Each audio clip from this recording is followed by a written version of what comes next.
That one. That's the Hey, everybody. Welcome to some Tuesday Night Legacy. We're here. one. That we are. Yay. I made it back.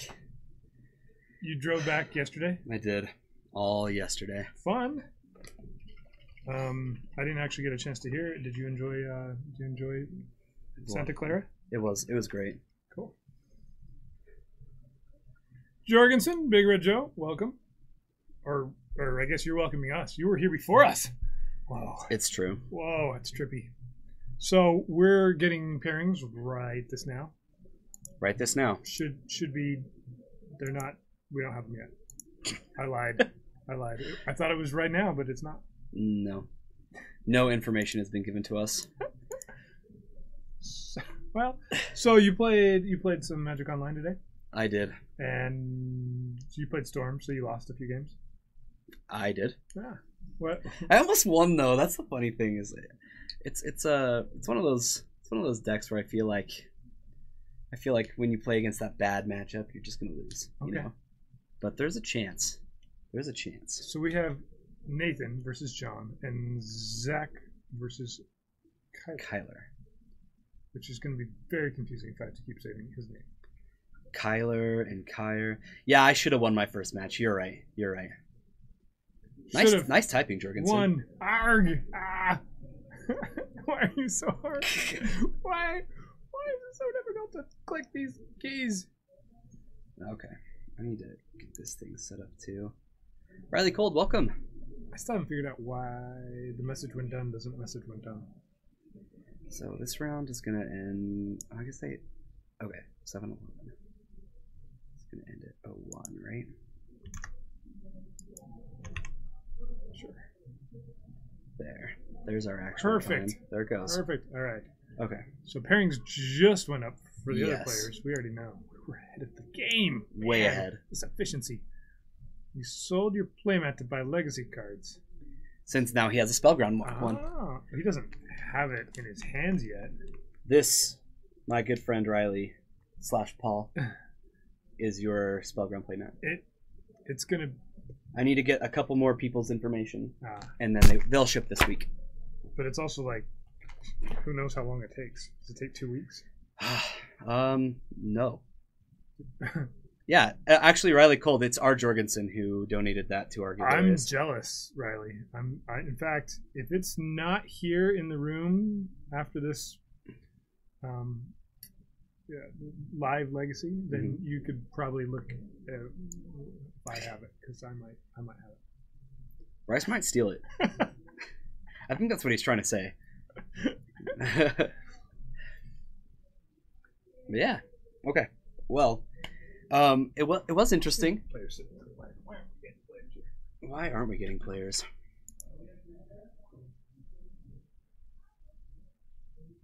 All right, he's gonna check that out. But yeah, so Santa Clara was a lot of fun.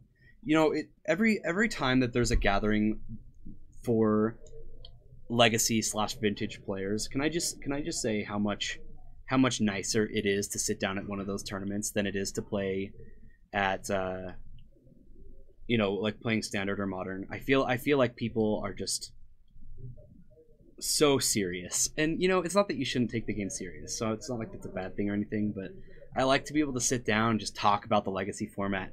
That's just how it is. There we go. So Zach's on the white dice. Nate's on that red dice.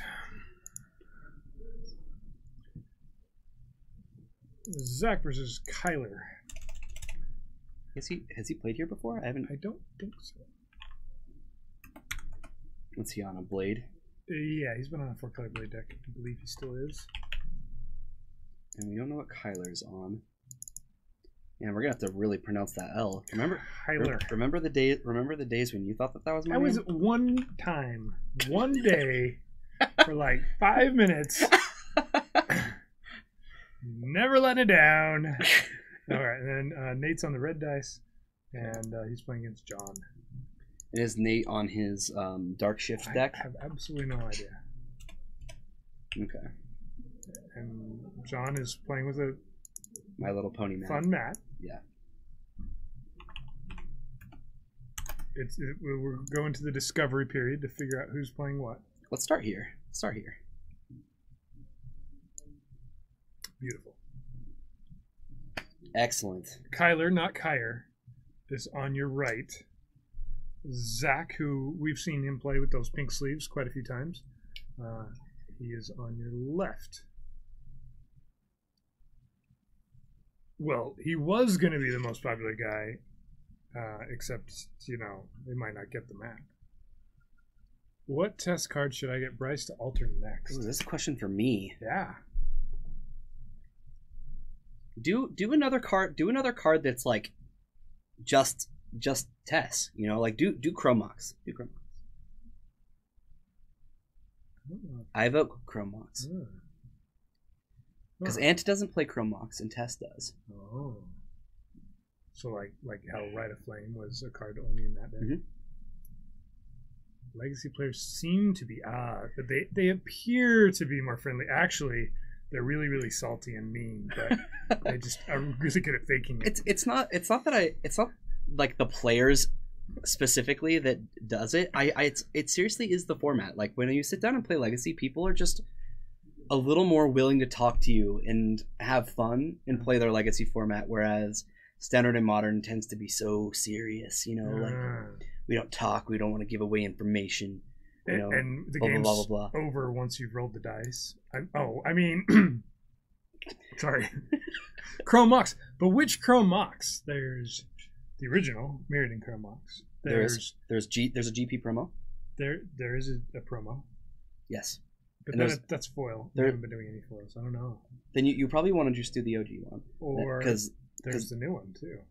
The new one is also foil. No. There's just the border is Eternal Masters, right?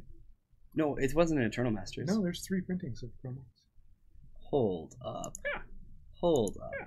While these guys are cutting their decks. There's Mirrodin. There's Eternal Masters. There's a Kaladesh Invention. And there's 4 printings. 4 printings of Chromox. Oh my goodness, you're right. Yeah. I forgot about the EMA one. Yeah. There's that one. And they're both, no, there's the ones Vulcan Body. Probably the original. He'll have to choose. The original probably goes best with what the kind of the style that's happening. Yeah, there are 4 different arts. Man, if I had 4 of those in a deck, it'd be one of each. Is Kyler on Manalist? You want us to watch the match and actually talk about it? Hold on.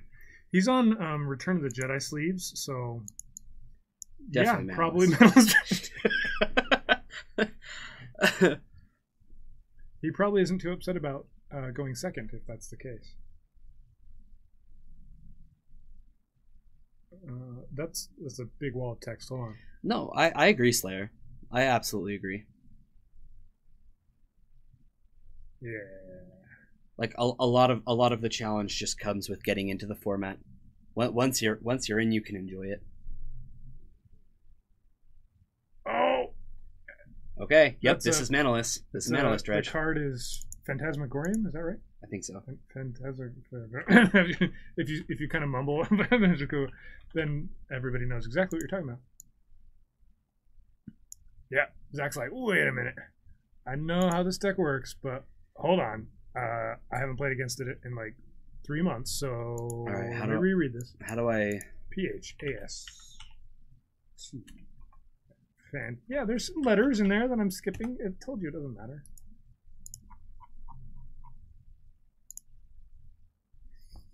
I found it. I'm gonna pull this card up. Guys, this is the reason this deck works. I think it's if this card wasn't wasn't in existence, I don't think this card would work. This deck.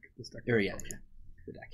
It's one of those fun planar chaos cards, and you want to discard it. So what he did is he drew his card for turn, right? His 8th card in turn, and then he just discards it down to hand size.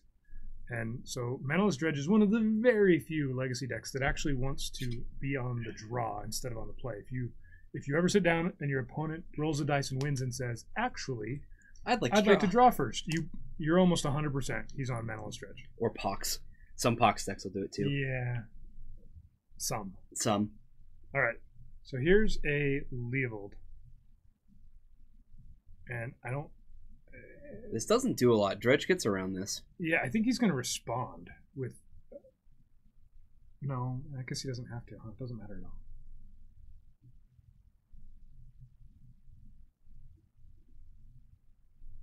Discard.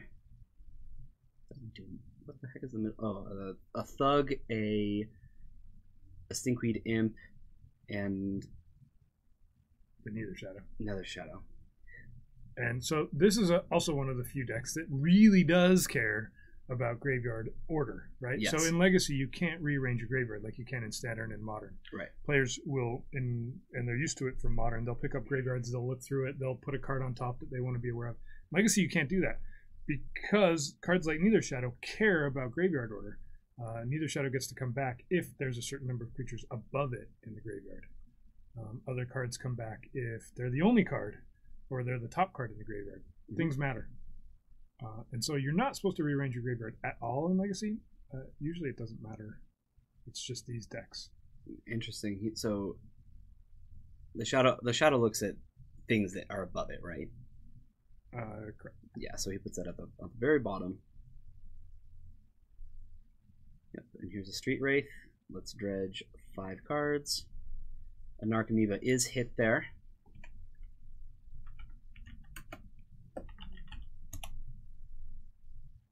That's not the R I'm used to. Yeah.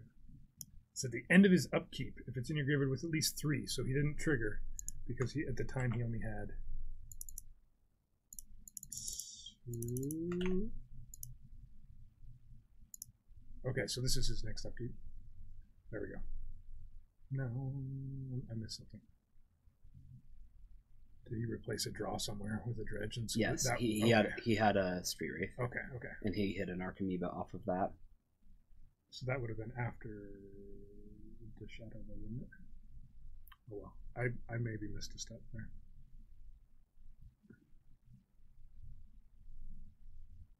I'm going to assume that the Manaless Dredge player knows what his cards do. And I'm not going to go correct him when I'm not 100% sure if I missed it or not. And then, eventually, he's going to put Bridge from Blows in his graveyard. It looks like he has 1 now. It's that foreign text card. And he can sacrifice one of his creatures, probably this shadow. I don't know if it matters, to Cabal Therapy and start getting zombies. And so his plan is just to overwhelm Zach with a whole bunch of 2/2 zombies off of bridges. And he wants to, normally you want to dredge more cards than this. Right. Sometimes that doesn't work though.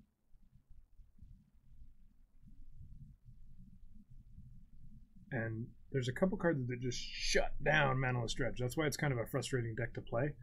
I think not only is it Dredge and whatever, but Leyline of the Void pretty much just shuts it down, and so does Grafdigger's Cage. Both of those cards, which are Grafdigger's Cage is often one of in some sideboards in Legacy. Leyline of the Void is quite popular though because of the popularity of Reanimator, right? Yeah. And there's just not much Manaless Dredge can do. I played against an opponent in game 2, went turn 1 Grafdigger's Cage because they want you to be on the play anyway, right? Yep. And he said, well, all your let's go to flashback game cards 3. don't do anything. Yep. There's just no way you can do anything. Yep. Creatures can't enter the battlefield from graveyards, right?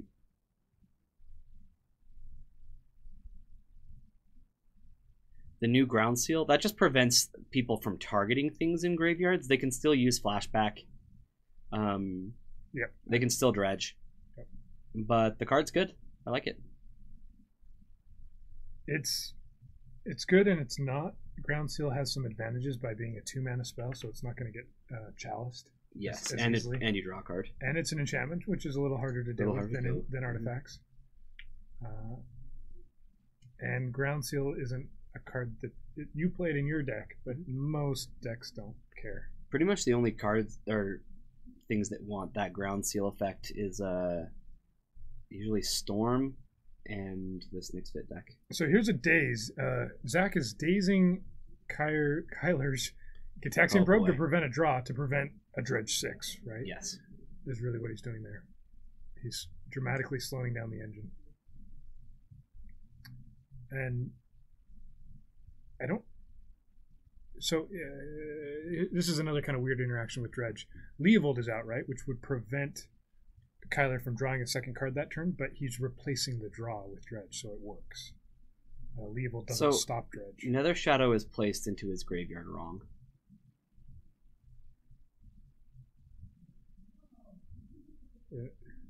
Hold on. I'm gonna fix that. All right. Absolutely, Slayer. Legacy is just, there's so many different things going on. All right, so Kyler's going to make sure that he gets his graveyard order correct, since it matters.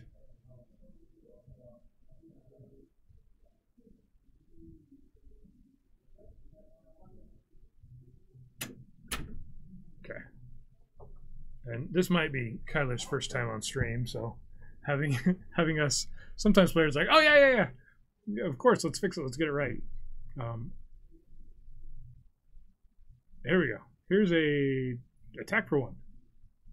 Which card does it matter to? The one I just had up.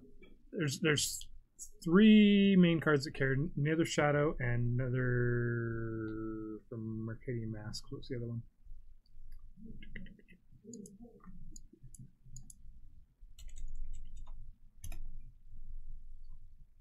Spirit. Spirit also cares. Spirit, if it's the only creature card in your graveyard. Okay, so it doesn't care about. It's there is one other one that cares. I want to say Another Shadow. Corpse Dance cares. Yeah, there's a couple others, but that's not in this deck. And we're showing you the 5th edition one that has a weird different art. Yeah, he's playing with the revised or 4th edition one. Might be able to just change that. Oh, it's alright. It's the same text pretty much. Well, yeah, it says it very poorly in the revised one. This is the one he's playing with.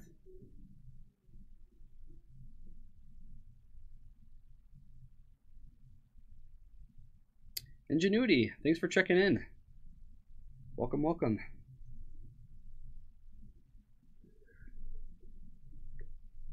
All right, so I missed a little bit of what happened there, but so he flashback Cabal Therapy. Yeah. Since he has 1 bridge from below in his graveyard, he got a zombie. Right, and then he didn't take anything with that flashback. No. But he gets to see Zach's hand there.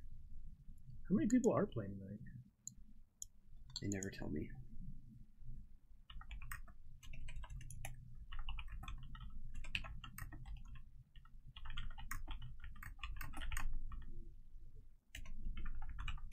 I'll let you know when I know. I just asked our upfront guys. So this is often why you'll see some dredge players playing with their graveyard out in front of them.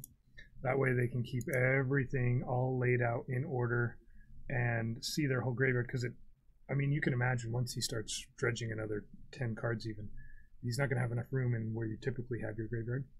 And there's no lands to play, right? So you don't need that space for something else. Yeah, Nether Spirit's the other one, but it's a little different. It wants to be the only one in your graveyard. We do have a player playing Pox tonight. That's another Spirit deck. Yeah. Mm-hmm. So Zach gets a Jitte searched. He hasn't actually played it yet. So it's going to go to his hand. That's his hand there.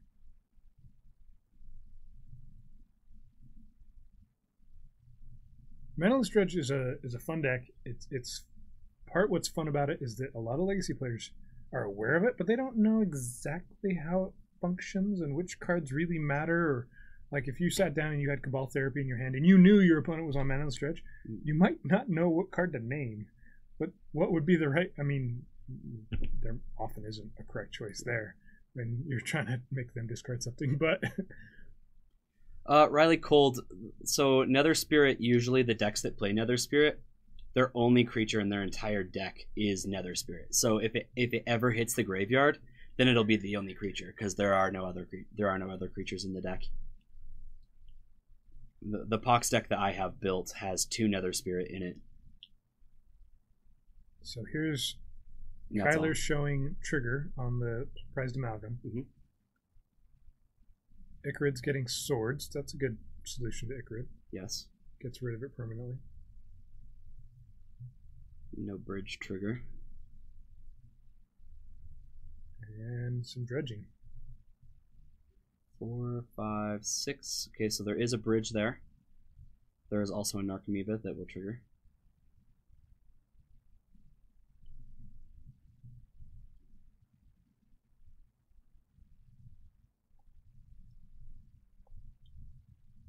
Okay. And now we're in main phase. Which normally when you're watching Magic and particularly Legacy, it's usually pretty clear. Untap, upkeep, draw a card off your library, main phase, right? When you're watching some of these other decks, it's a little bit more difficult to tell. Okay, so he's moving his graveyard around, but he's keeping the order. The pile on the left, the top of the screen is the most recent. That Cabal Therapy is on top of his graveyard. Right. And one prize amalgam's already triggered. It'll come back at the end of turn, right? Yeah. Yeah, well, or at least hasn't moved through all this. What Mantless Dredge does a lot. I'd agree. It's a complex deck. You have to see a lot of cards. Yep.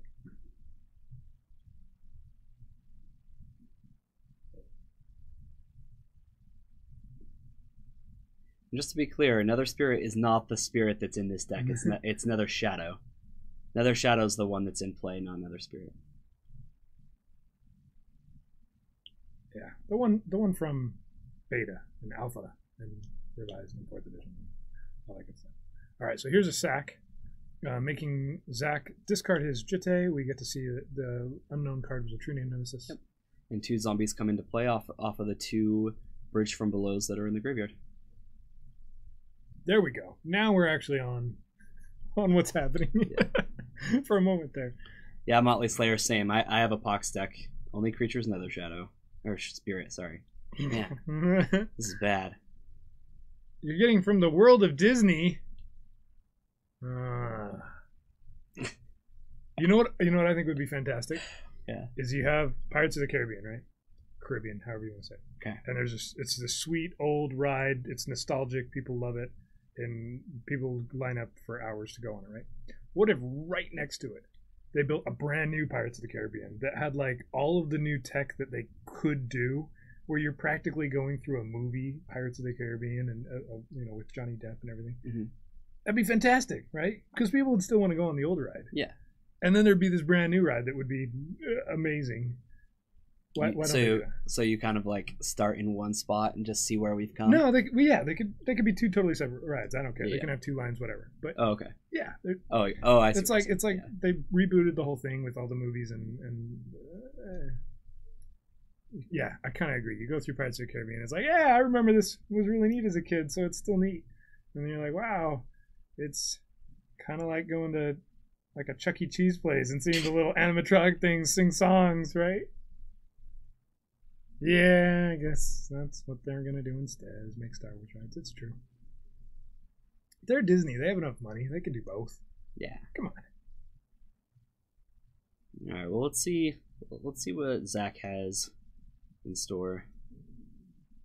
He's got a True Name Nemesis. Yep. Kyler's not far off from being able to kill, though. I think he did forget a Prize Amalgam trigger.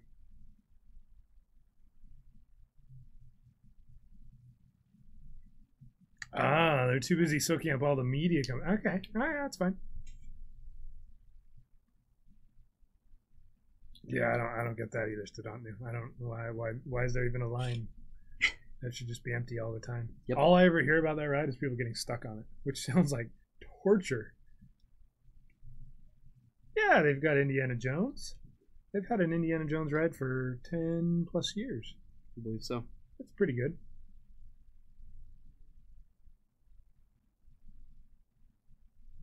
Oh. Yeah, but Jorgensen didn't the one amalgam trigger though? Because one amalgam should trigger the other amalgam. So the next end step, you should get the other amalgam too. Looks like he's gonna get it this turn, but because there are times where you'll like dredge once, you'll hit an Archimeeba, and then you'll dredge again, and then you'll hit like another prized amalgam, but it doesn't see the Archimeeba. But since at the end of the turn the one prize amalgam comes back, then it'll trigger the second one to come back on the next upkeep, which is your opponent's upkeep, I believe. This has got to be a little rough. Here Zach is kind of just waiting. He's a little bit behind, but not out of it completely. Losing the Jitte probably didn't feel very good. But having your opponent on a kind of combo deck like this and not being quite sure what to do. It's got to be a little rough. Yeah. You have amalgam fillings in your team. Are they Amaglam? Are they your prized fillings? Or do you have one that you prize over the other ones? You don't have to answer that.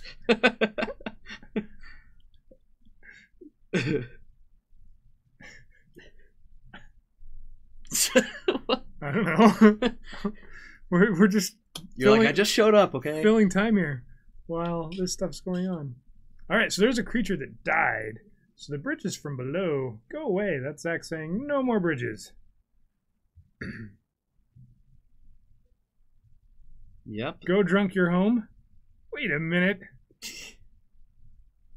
Something's off there. I don't think that's how that worked. Yeah, he just lost all 4 bridges. Right. I don't see him coming back from this. Yeah, so you want to work it in such a way that you don't attack with a 3/3 like that for practically no gain until you have this army of 2/2s that you just win with.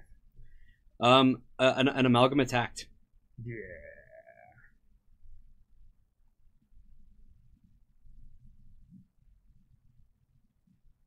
Now, Kyler could still win just by swinging with everything, but why didn't he just swing with everything? Here's a 5-power True Name Nemesis. That's a pretty good clock. That it is. And there's another one. So Zach's got it set up to win next turn. Yeah. I don't think Kyler has an answer. Let's see. He's got, what, 6, 12, 15 damage, potentially.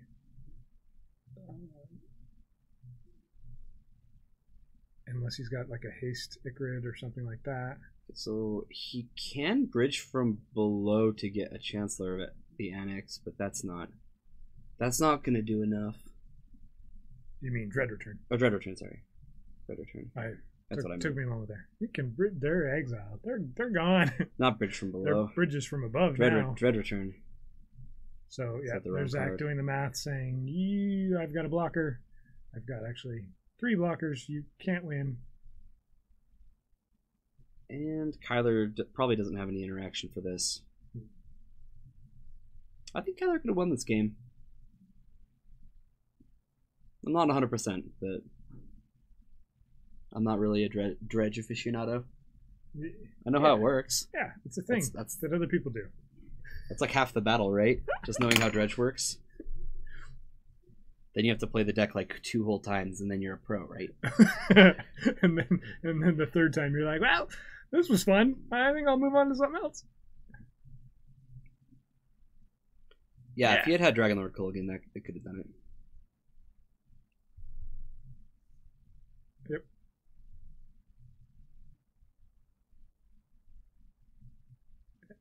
So, cards in his hand probably don't matter. The cards in the graveyard are all known entities, and I think he's used up those resources. So it's just his cards in play. So I'm not sure exactly what there is to even figure out here, unless there's something in his hand I'm not aware of that could actually determine something. I think that he has a lot of cards in his hand that has the word dredge on them. Right. Want to be in the graveyard. It's true. I would play this slowly though if I was playing Mantless Dredge for the first few times. I wouldn't know the exact motions either. I'm not. Well, it's not easy. Yeah, I'm not saying that he's doing anything wrong. That's exactly what I would be doing if I picked up the deck. Yeah, I think there is 22 minutes left in the round. So let's take a peek at our other table where the game's over.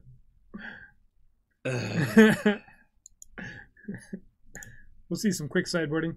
I have absolutely no idea. Let's look. I'm going to see if I can even find it.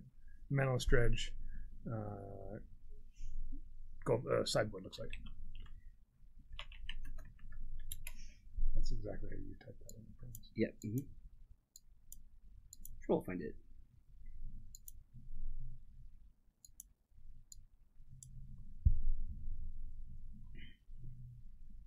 All right. I will look so you guys don't have to. This is what I was worried about. It's not really part of the metagame, so it's not easy to find this way. We'll just look at Dredge. We'll see what Dredge does.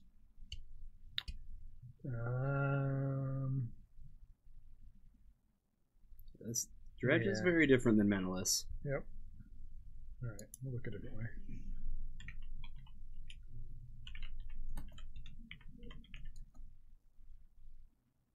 Legacy.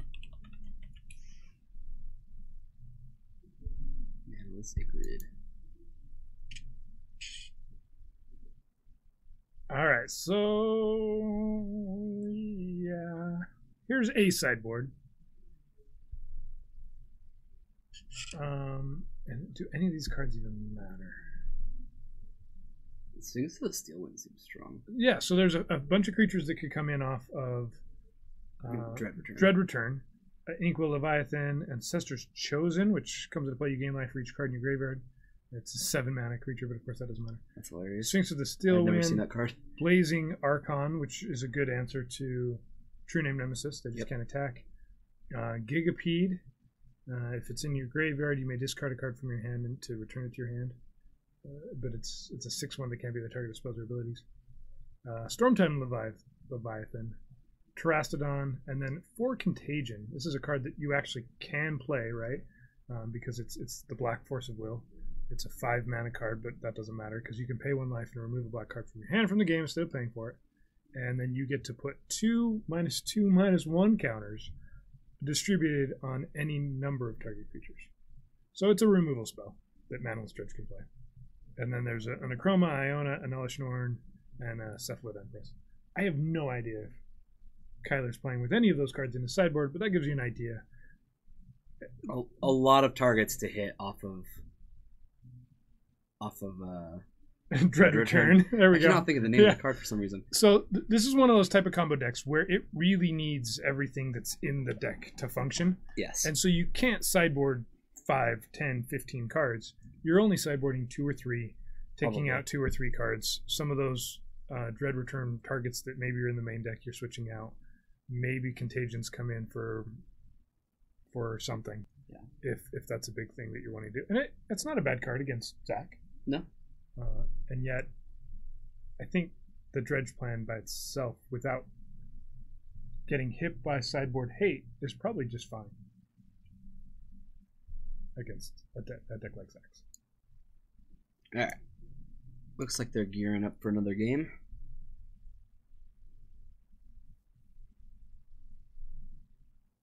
And Zach won the first game, but he was on the play. Kyler chose to go second, as we talked about earlier. And he discards. Oh, he doesn't discard Phantasmagorium. This is a great other choice to discard. So the Phantasmagorium, I believe you can trigger it multiple times, right? And you can discard your whole hand. Yeah, and he didn't do that on game 1. He discarded Usually you throw your whole hand. Yeah, you want your cards in your graveyard. You don't want to have cards in hand. And so that was a quick trigger tell it, that maybe hold priority, triggered it one more time. Yeah, that was a quick showing that maybe Kyler is a little new to this type. Yeah, just go multiple copies of 3, so you can only do it twice. Yeah, unless for some odd reason you have 9 cards.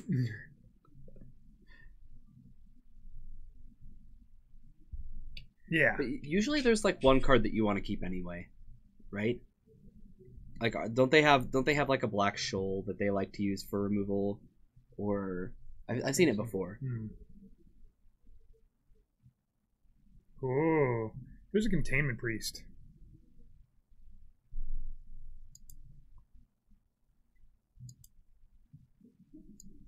So now you dredge. That's what he says. Hold on. So this stops it stops Narcomoeba from coming into play.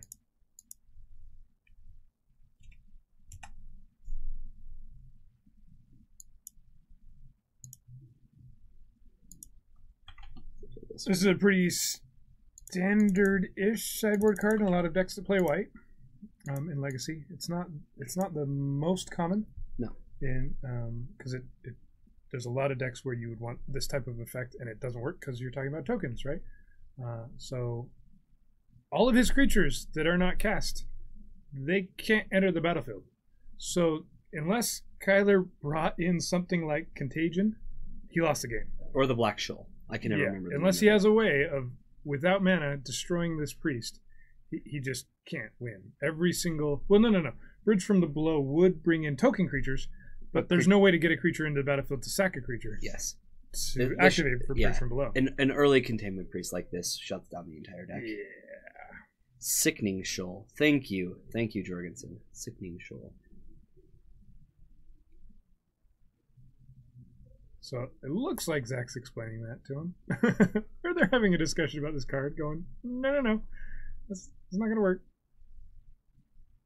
But you can discard something. Yeah. To hand sides again. Yeah. I'll allow that to happen.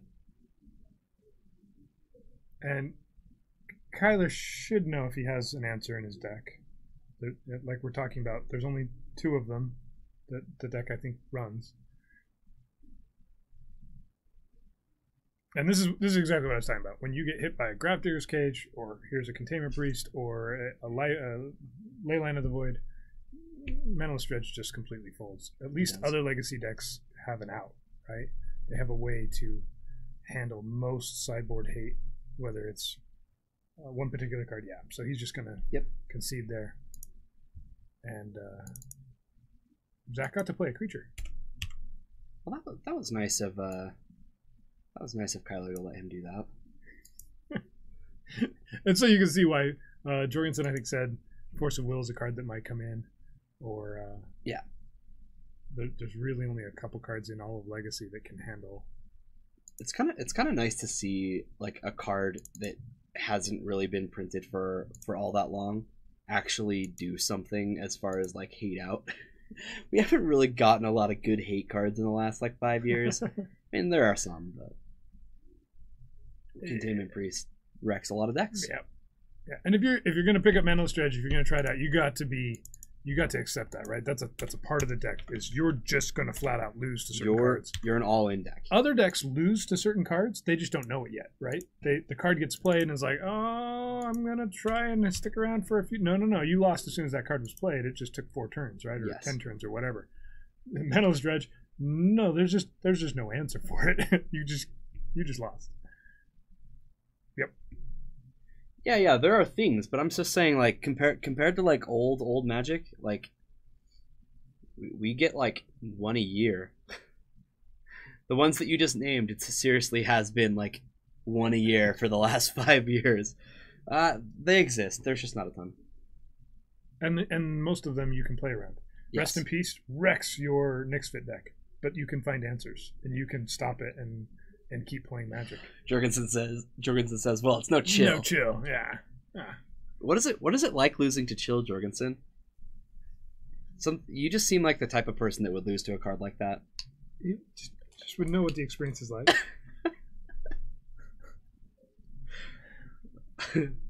So we've got 12 minutes. Yeah. I want to bring up something here. Let me steal this from you. Okay. We talked about a card from the new set. And let's pull out. Oh, yes. Let's see if I can pull this up real quick. You were off doing.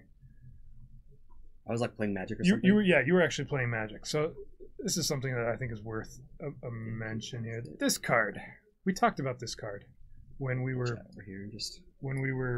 last Tuesday, I believe. So here's a card, and maybe you guys immediately know what I'm talking about. I was jumping back between the Santa Clara stream, which was horrible, and that's what I heard. It was bad, and the Star City Modern stream, and you had Patrick Sullivan, right? And he started talking about this card. He had an awesome rant about this card. We saw it and we went, okay, yeah, it's Necrotal. It's a good card. No. If you guys have seen this, I can pull up. I can probably try and find a link to the rant. Yeah, it was really, as Jorgen said, it was on point. He talks about how Magic right now in Standard, they're they're printing cards that are dinosaurs and they're tribal synergies and all these things that you want to do stuff. And then they print this card that just wrecks them all. It just completely shuts down any of those fun things you maybe wanted to do. And there's a Scarab God in the same standard format. So all we're going to see is energy and Scarab God Chupacabra decks. Pulling back Chupacabra from the graveyard and just destroying so, everything. Oh, you wanted to play with dinosaurs? I kill it with my tutu. Oh, you wanted to invest. He talked about investment and the risk associated with, hey, here's this big thing. I figured out a way to get it out. If I get to untap with it, I get to do something. No, you're not going to get to untap with it. Isn't Hostage Taker the same card, if not better? It's just mono black. No, not really. It's not, because they can get their card back off Hostage Taker. Yep. It's more like an O-ring effect, where like it sits on the board for a minute, and like there are times where Hostage Taker is better. Don't get me wrong, but this card just kills it. And Hostage Taker is at least rare, so in limited, this card just because this is the best card probably in the set in limited. It's going to be first picked out before any. What's really silly is they printed a 4-mana sorcery speed destroy target creature in the same set at common with black. The exact same cost. It's sorcery speed just like this one is. But with no bot. Then standard decks could play vampires to get around it or something to make it. There's none of that here. It's just a bad design in terms of letting you get to do other things. I thought his rant was really good. I'm a huge fan. Obviously, I'm aware of its power, and I'm happy about the power. But like the fact that you can just, bring this back from the graveyard or whatever with Scarab God, kill their thing, and then use the thing that you just killed off a Scarab God, and like Scarab God's already busted. Card's already absolutely ridiculous in standard. Riley says it's Chupacabra instead of Tupacabra. I can't do it. I think it's Chew. Chew? Yeah, we're going to call it Chew. Chupacabra. Everyone else, I'm sorry, Riley. Everyone you ever hear on stream is going to call it Chupacabra. Chupacabra. Yeah. And they might, if they can roll their R, they might roll the R at the end. Bra. Yeah. I can't even do it, so I'm not even going to try. I can't. I definitely can. Let's see what's going on. Okay. There's actually like a couple other cards in this upcoming set that actually could do something. It's Chupacabra. Yeah, well, us people in America, we don't know how to pronounce anything. I should have purposefully mispronounced something in there, but we are the destroyer of languages. Bow before our might. Oh, it's fantastic.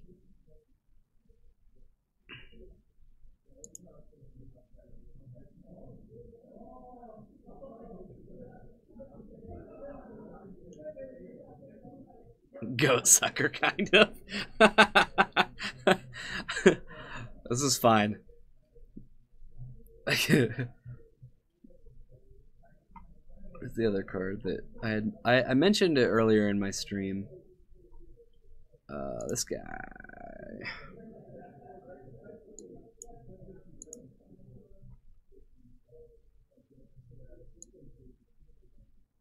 Colby81, thank you for the follow. Oh, that's not what I meant to do. There we go. This guy. This is the other guy I was going to talk about. This guy steals Merit Lage. Yeah! It's very crafty, except it costs 4. So the card's unplayable.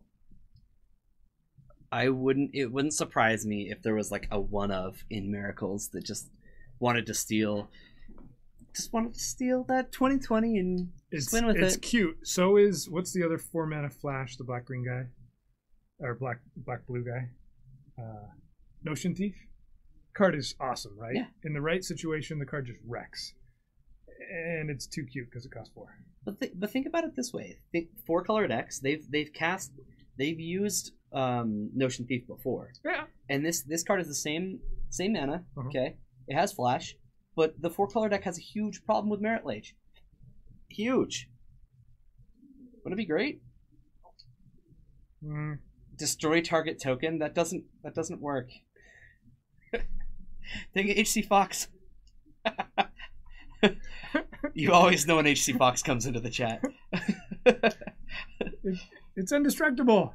I can just picture HC Fox going, "Yeah, look at that card. That's right. Take a look at it." Problem, answer, solved. Done. That is definitely not a solution. Crafty cut purse, too expensive. That's what I said. It might be. It probably is, but still. People have been talking about Blood Sun plenty. Who, like, what decks don't play with fetches that would actually want this and not? It's just the Soulland decks, you know? We might try that. Yeah, somebody's going to try it, and it's not going to work. It wouldn't surprise me if it did. One of those on turn 1, shutting down every fetch land in their deck.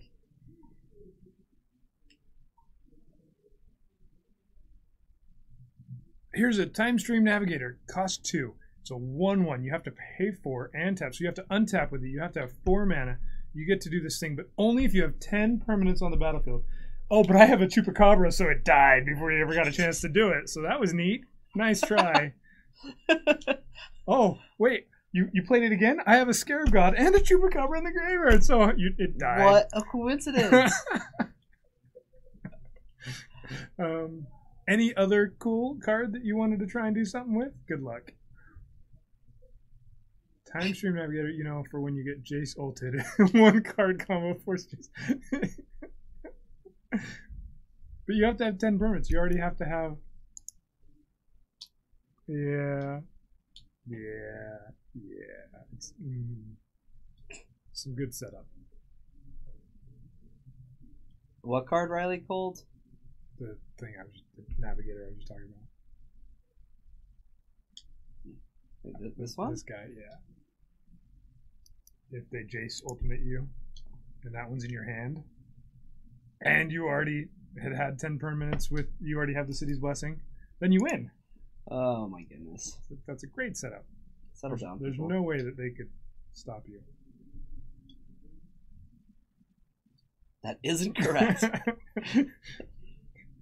Yeah, well, this is coming from the person who just suggested that, oh, I know how to beat a 2020. Let's have a creature that can tap and destroy it. Yeah, send on a creature is a static effect. It's a static. Yeah, and any permanent, yeah. It's static. But on any non-creature, it's not static. Yeah, Sword Supply Share is a common way to deal with Merit Lage, and usually it's fine. It's fine. Sneak and Show would want it because it shuts down Krakus. So a lot of decks might want it, but they're not going to play it. It's a 3-mana card that sometimes just does nothing, and it takes up sideboard slots. Yep. I think the deck that's going to want it the most is Modern Tron, Eldrazi Tron, or not Eldrazi Tron, but Red Green Tron. Yeah, all of its all their lands' abilities are just mana abilities. They can't wasteland you, not wasteland, but whatever, ghost quarter you or do silly things, and they can't play their own fetch lands, and you're not doing any of those things. Forerunner. I don't know. There's an infinite combo Trilix. I haven't seen an infinite combo. I don't think we've looked that deep. I haven't even looked deep at all. Trilix has made it look a lot cuter. Where's Master? Where'd it go?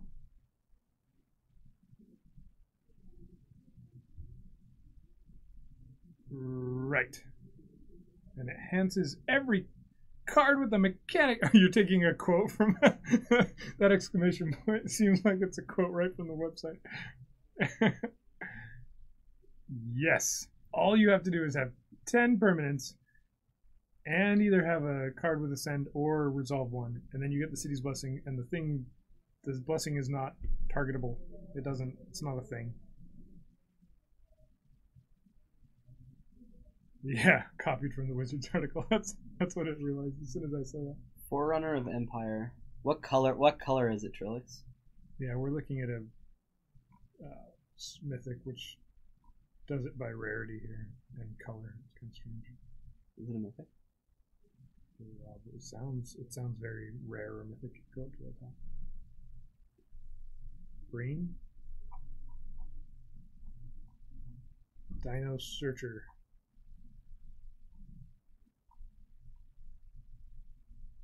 There it is. Forerunner of the Heralds? Oh, yeah. Forerunner of the... Oh, this one. Red one. Enters the battlefield. You can search for a dinosaur card. Put it on top. When a dinosaur enters the battlefield under your control, you may have it deal 1 damage to each creature. So that plus... Oh, and then you make a token of... Oh, okay. Yeah, it is. It is. This will make infinite Forerunners, I believe. Oh no, infinite Polyraptors. Polyraptors, because you get a Polyraptor out, and then you deal damage to each creature. Or no, it makes a Polyraptor token. We would need it to be a Forerunner token, right? Because no, a new dinosaur enters the battlefield. This deals 1 damage to each, and then you get infinite Polyraptors. Oh, that's right. And then it starts killing them. Oh yeah, and then it. Are you sure? But you don't get it. You may have it, so you'd have to stop. Yep. Forerunner. Because once you get to a certain point, you'd be dealing more. So Forerunner comes into play, deals a damage to each creature, so you get another Polyraptor. And then another Polyraptor enters the field, and this triggers whenever a dinosaur enters the battlefield. You may kill 1. Oh. Okay. But so Forerunner. Yeah, costs but you 4. can only have 5. This one costs 8. That's doable. And then the Forerunner kills itself. Oh yeah, it does. Yeah. To each creature, yeah. It's cute. The Forerunner is a May ability. It says you may have Forerunner deal 1 damage. Oh, that's true. So you just get like a couple, and then you play a new dinosaur and you get a couple. Still really powerful. Yeah. But you don't want to kill the Forerunner, and so then you somebody can only plays do it twice. Chupacabra and kills your Forerunner, and there goes that game plan. Now you're stuck with a 8 mana 5/5. Well done. 6/6, whatever it is. So we can't beat the Chupacabra. Our round timer for some reason is resetting immediately. We actually haven't started the next round. Nope. They're looking at the screen though. Good.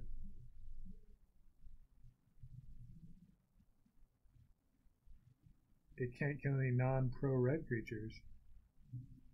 Oh, can kill. Yeah. What's Legacy? Oh, man.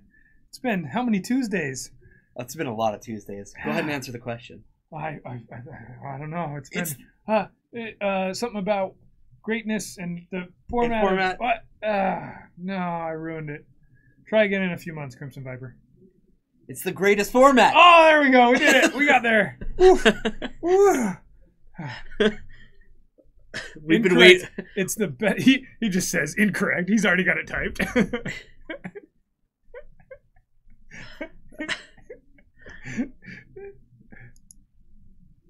It's an. Okay. Whoa. Jorgensen, settle down. All right, let's see this.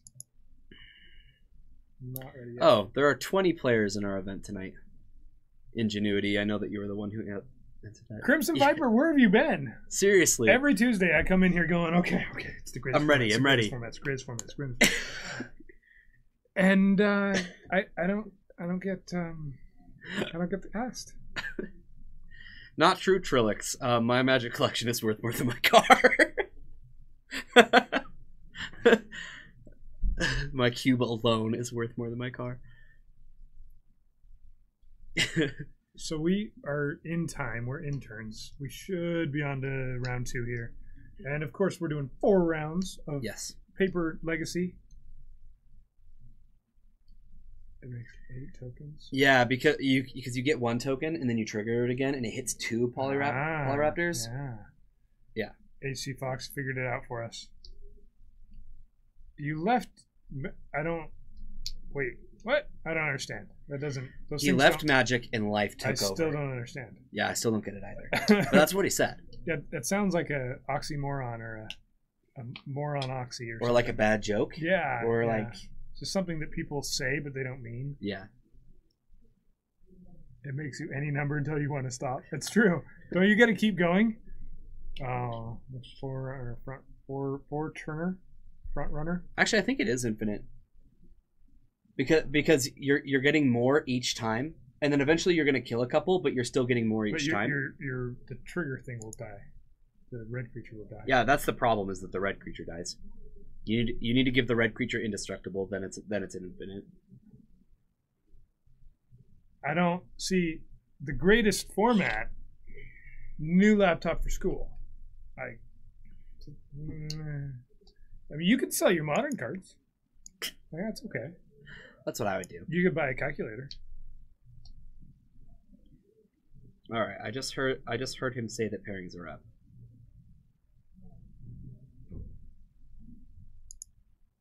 That means we get to watch a little bit more of the greatest format. I'm gonna fix this real quick. That is just bad, right? Just sure, go for it before they sit down. Crystal versus Davis.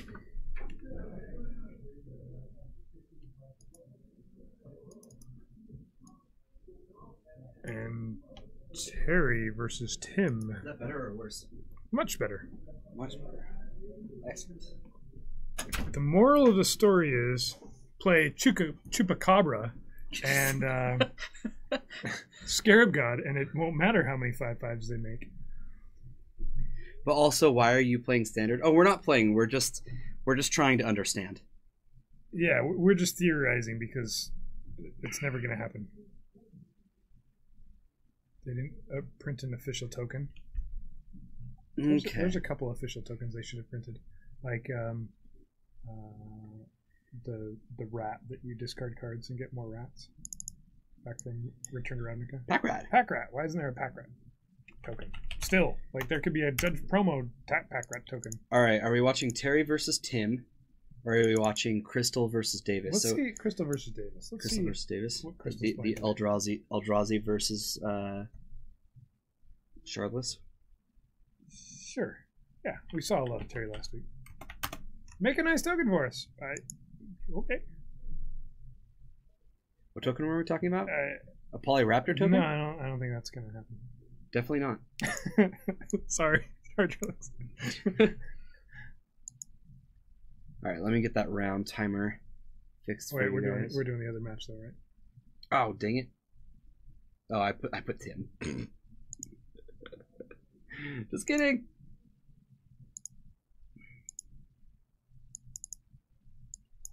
All right, Crystal Eldrazi. Whoa, that's a topic. I don't. The answer is not. There's nothing. There was a one time or one thing that happened somewhere, and it's a non-thing. So it's one of those things that just got blown out of proportion, I believe. Crimson Viper. I don't know anything about it. There's not. Somebody just blew it up into things.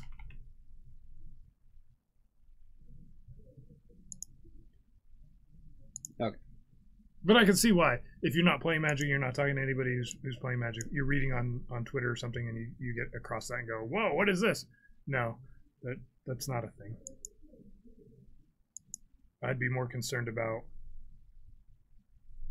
high school football coaches or priests or somebody who's actually alone with others than Magic judges doing anything wrong whatsoever. Hey, that is my name. You just noticed? This is the first time you've stuck around long enough to actually get the answer to your question, so I'm not surprised. Crimson Viper. But that's awesome that you're joining us, even if you're not playing Magic as much anymore. We need more Merit Lage. So, Crystal's playmat needs some mentioning. That thing's awesome. Yeah, whatever's happening there is really cool. It's a demon and a fairy. A fae, yeah. It's gorgeous. Loam fan, yeah.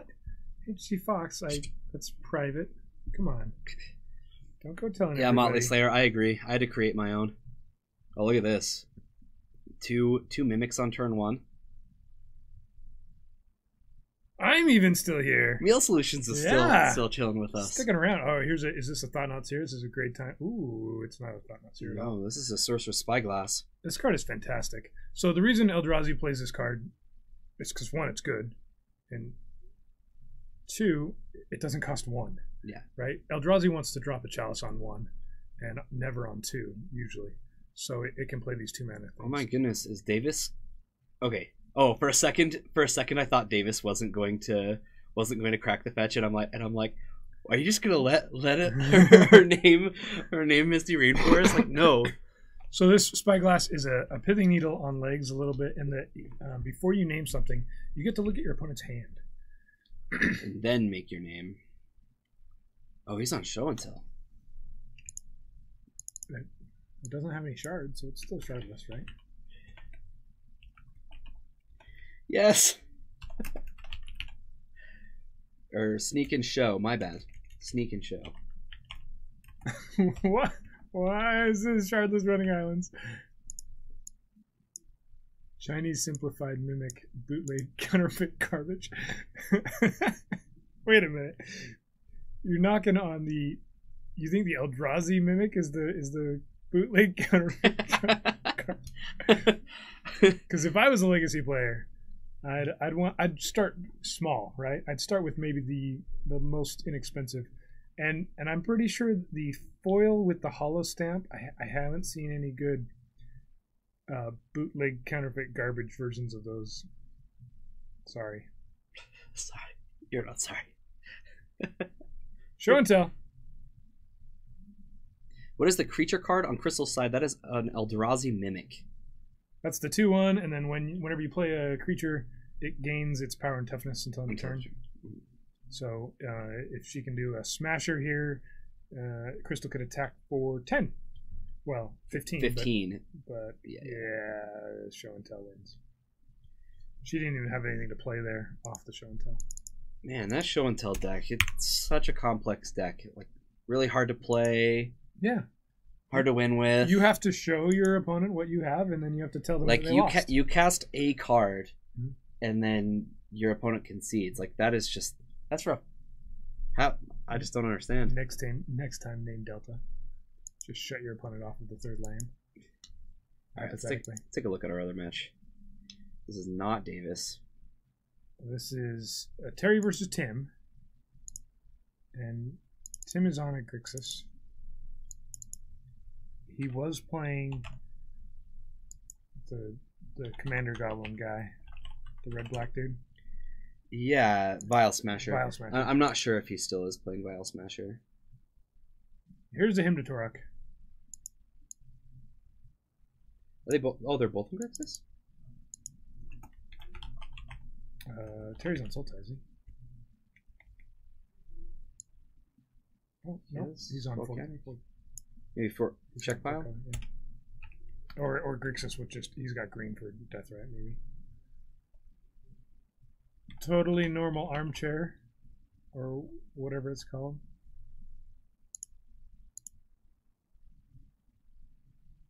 Mengucci posted Omnitel today. Okay, Evil Beard. What? Omnitel isn't a new thing, so what are you getting? What are you getting at? He posted something different? You're supposed to say go on. Continue.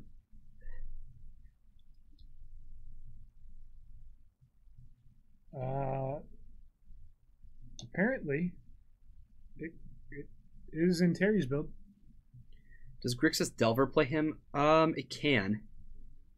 We'll see if he's on Delver soon enough. Gotta go sleep. Riley Cold, I don't even understand. This is time for Legacy, not sleep. Yeah. You can sleep later. They have magic card backs. Sorry. So, him got Search for Azcanta, so we all have to be sad. And swap. No. You guys have it. Whoa. Showing the backside. You guys have a foil unstable island in the shop? Do we? The thing is like $70. I have one right behind us. It's stupid.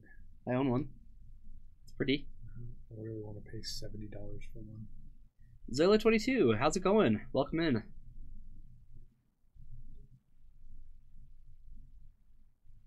Yeah, show and tell is a powerful. Evil Build. I'm still not sure why your Manguchi post. What you meant by that? I'm curious though. Definitely curious. I can't remember if for the 1K he switched away from that and just did a Grixis control. I'm not sure if he's put it back to Smasher yet. Did he, Fox? Actually, you would probably know. Did he put it back to Smasher?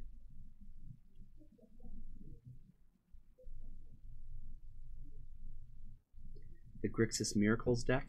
You think that Miracles is no longer tier 1? I would disagree. In fact, I think the numbers right now, Miracles is just a small percentage less popular than Grixis Delver. Like not even a percent. It's like 12% of the metagame is Grixis Delver, and less than or more than 11% is Miracles or something like that. How about this? If I see a card that's in the Smasher deck, then I'll switch it. This is one that would be in both.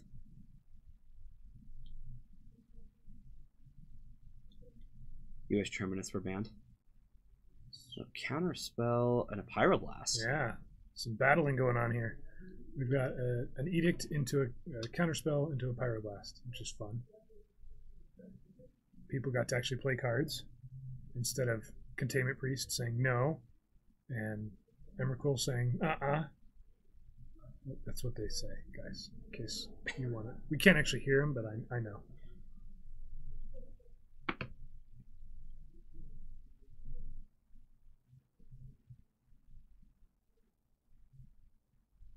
Is it common in Sneak and Show decks? I'm not sure. I would expect at least one. I think the answer is yes.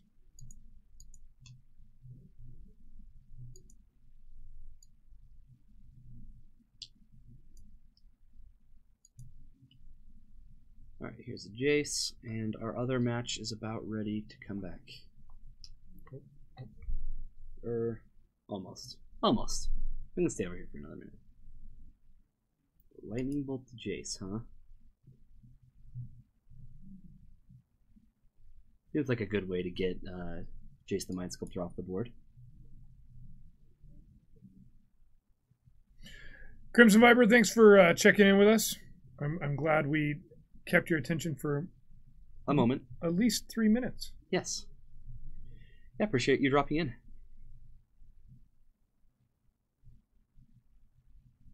Mentioning a white sideboard card is... Alright. Here we go. Ready, set, magic.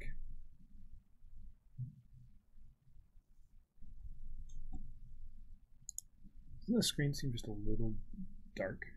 Kind of does. Speed for some reason. It's okay. It's mood lighting, guys. Because it's Sneak and Show versus Eldrazi. It's darker.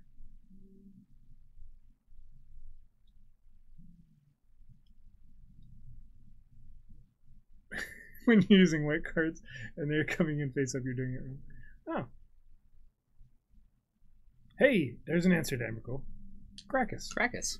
That's a good one. So normally Eldrazi wants to put something down on turn 1, 2, or 3. Maybe she'll get to do something on 3. Maybe.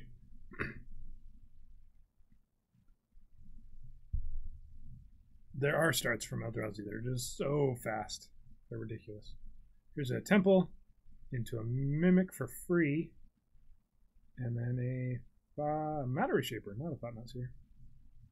I tried to think, but I thought not. Nice. Okay.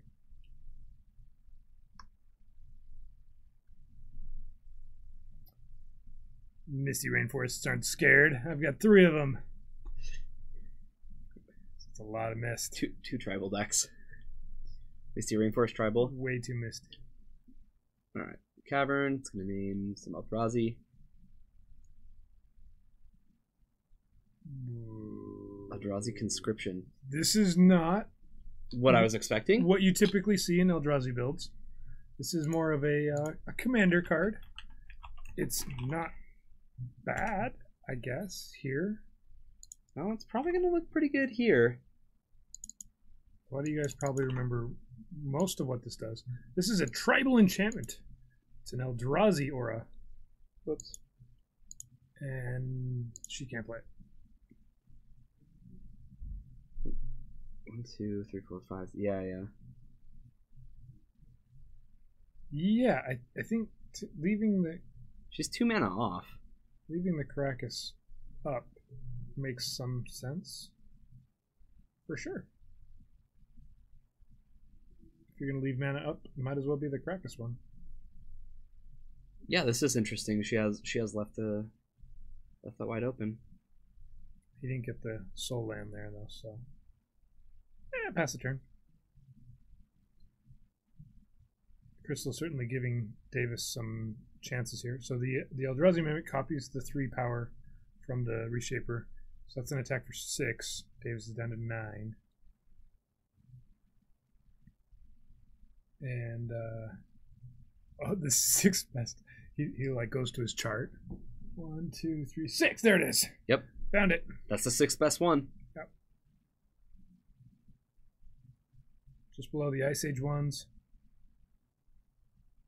There's an attack for Down to 1. 8. There was no creature. Man, that's some rough draws from Eldrazi. Rough draws all around. Yeah, I'm surprised Sneak and Show didn't. We didn't see a cantrip. We didn't see anything. All is lost. Let's get back to our other match, since that one seems to be going real fast.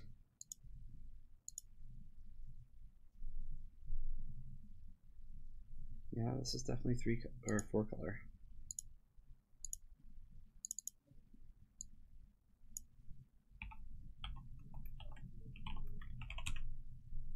No, it's All Is Dust, Jorgensen. That's the card it plays. Yeah. Not All Is Lost.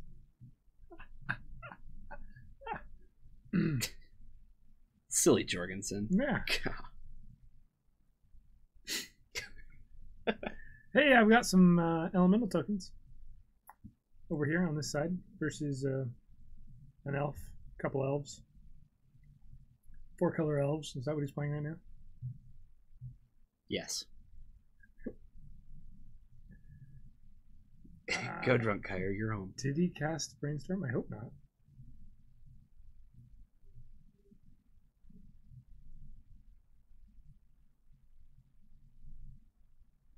Did he? We jumped in right when that happened, if that's the case. The Czech player is playing Edict and Hymn to Turok main. So he's kind of doing a weird mesh brew of Sultai control with red. And I don't know if the Power Blaster really Lots of different ways to play this deck. Yep. To build it, I should say. Both Grixis control and Sultai control are perfectly fine decks in Legacy, and you can always kind of add.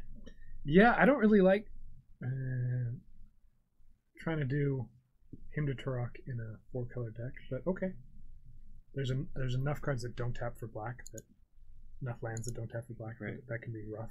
All right, jumping in for game 3. Leyline comes down. I'm not sure why this is in here. It's an answer to the sneaky part of Sneak and Show, where they sneak in a card from their graveyard. Yeah, very unpredictably. This card is completely dead against Sneak and Show. If Davis plays with a Snapcaster, it won't be able to target him. He's not playing with a Snapcaster. Intuition doesn't care either. You still get one of them in your hand. Jonta. Helm combo. Okay, I could see Helm combo, but even then, why would you Helm combo it in this matchup? Takes force. All right, what do you have? What do you have to beat Emrakul? A Mattery Shaper. That should do it. That's actually a thing. Here's sack a whole bunch of permanents. Get one thing off of Mattery Shaper. Here we go. Here we go. Ah, it's an Ancient Tomb. Crystal's at 5, and she scoops up. That was exciting. Those are pretty much the most exciting games I've ever seen. I'm excited. Well, at least Leyline is gone. At least Leyline's gone. Topics, you are fantastic. Davis found the answer to that Leyline real quick. He removed it. All right, so we're not sure where the game count is here, but it's probably game 1 or 2. That's awesome.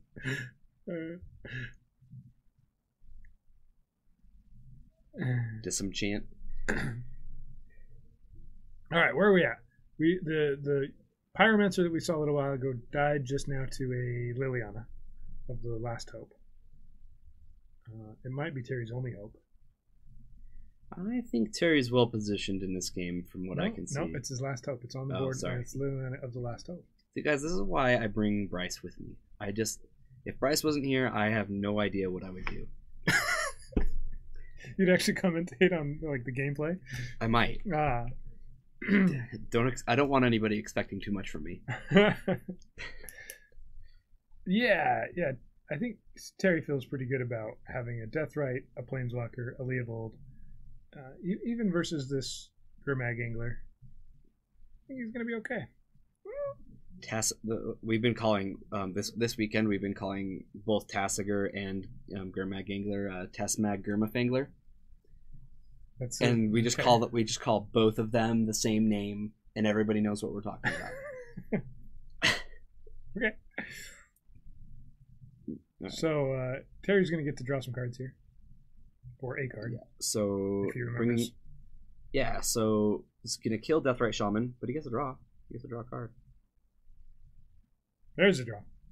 Leovold says yes. Yep. And then he wants this young Pyro back. He wants to play it right now.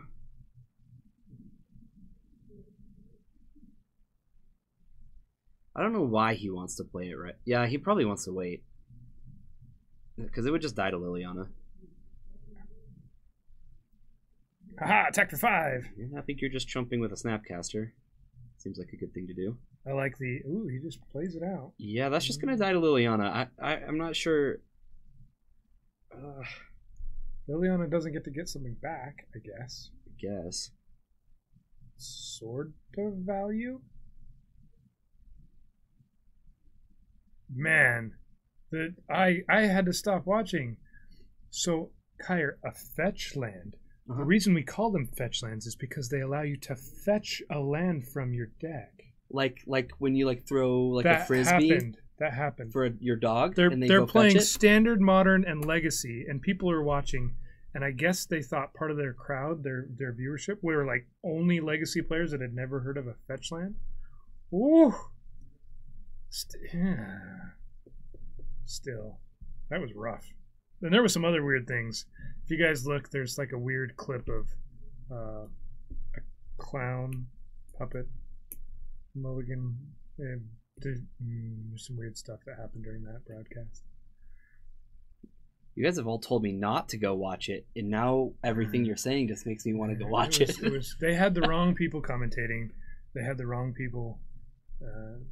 Yeah, it was weird.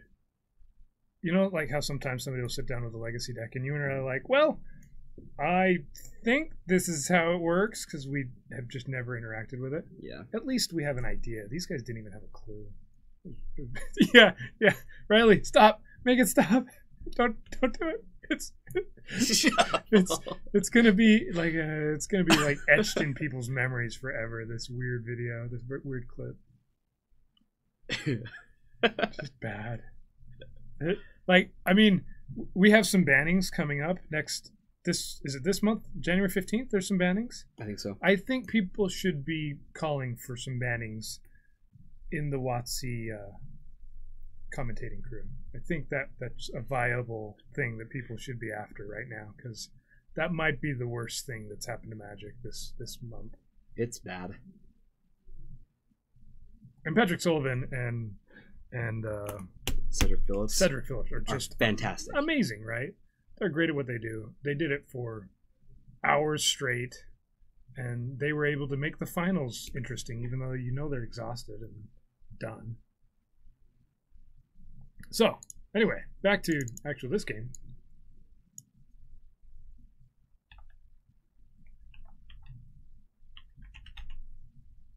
You enjoyed watching it, regardless. I had to stop watching the Santa Clara, and I started watching Patrick and Cedric instead, because even though it was only modern. There it is. There's Vile Smasher the Fierce. The Vile Smasher the Fierce. On the board. Maybe we're going to see a Thunderous Wrath top deck. Dobbix, I think the idea of the team GP, which I think it's fantastic, right? But I think you have to have somebody that knows what they're talking about when you're going to go over to Legacy. And maybe they intentionally had, hey, we're going to show these other formats to people. We're assuming a good portion of our viewership has no idea what these decks are, so they were talking in really layman's terms. We don't do that here. We assume that you have a pretty good idea of what these Legacy decks do and Legacy cards in general. We also interact with chat, so if people want to know, they could just ask us a question. We're happy to answer. Yeah. We don't have thousands of people in our chat. Right. It's much, much smaller over here. Riley, have a good night. Or whatever time of day it is in the Southern Hemisphere. It's like a different season down there. Seriously. Man. Banning should be on Monday. Wouldn't that be great? Dude, I'm crossing my fingers on bannings. No, I don't care if they ban any cards. I want certain people banned from commentating. People banned. We need to ban people. Yeah, LSV has decided to play some more, so he's done commentating for a year, I think. What are you crossing your fingers for bannings? There have been some good Academy Rector. Academy Rector ban. Settle down, Jorgensen. No, there's good promise that Bloodbraid Elf gets banned or unbanned. Sorry, in Modern. Ooh. Well, I'll do that for Terry. I don't know what game that is, but Terry definitely won that. I think there might be a preemptive Chupacabra ban. Because that was Card's a mistake. too good. That was a mistake. Nobody can beat it. P. Soli had me convinced. It was just a design mistake. Card's so powerful. Yeah. When I saw it, I was like, oh man. Right. And it's better than each of those. Like, we've seen dumbed down ones, but not one that comes in and it's better. Right. Like, Flame Tongue Kavoo was format warping. Almost. Yes, the card was amazing. And now we've got a 4-mana one in a format that has Scarab God. Yeah, Bone Shredders kill their thing, or they play one that you can't be targeted anyway. So the two decks that get it better, can be targeted, but yeah. It gives its hexproof, right? Yeah, so the two decks that get better because of Chupacabra are green or blue black Scarab God and Energy. Whoops. The energy decks that play black. Well, no, Energy because Chupacabra is going to be in every other deck, and it's the one deck that doesn't care if you play Chupacabra, right? Doesn't care too much. It does hurt them. Yeah, it's just more sorcerer speed removal though, which is I don't think. What are we talking about? No, I agree, Evilbeard. It's not that we want Cedric and P. Sully over at WotC. That's not it. They're just fine where they are, and they're doing amazing things where they are. I just think that WotC could reach out and actually find some commentators that know how to talk about cards and know how to talk about interactions. And when they get not Reed but the other Duke, Ian up on there, and he actually knows what he's talking about, right? He's part of R&D. Yes. Or when they had. There's several people that they have for the WotC broadcast that they're know good what people. they're doing. There are good people, and some I might not prefer, but at least they.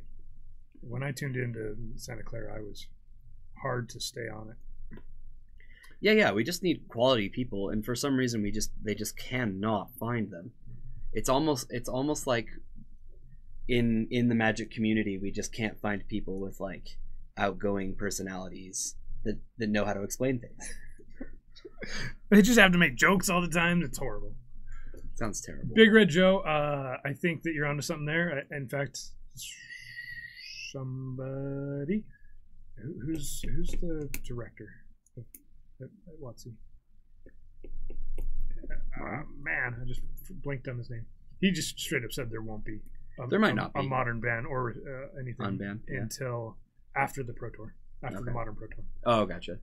Yeah, I'm not sure. I'm just kind of crossing my fingers. I would like to see Bloodbraid Elf unbanned, and a lot of people have been talking about it. People seem to think that there's reason. Randy, yeah, they've had some guys that I'm not sure why they're still around. Nope, a part of it. Here we go. Tim gets to start us off. The Bloodstained Mire. Just needs to hire you and Jorgensen, huh? I agree. Yeah. Fox and Jorgensen would be awesome. I'd tune in. I would be. Jorgensen.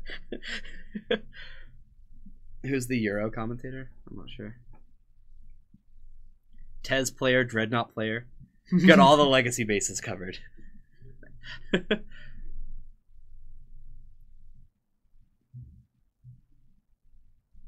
You guys allowed this deck to be joking. Minifer, I'm glad you pointed that out because I did that on purpose.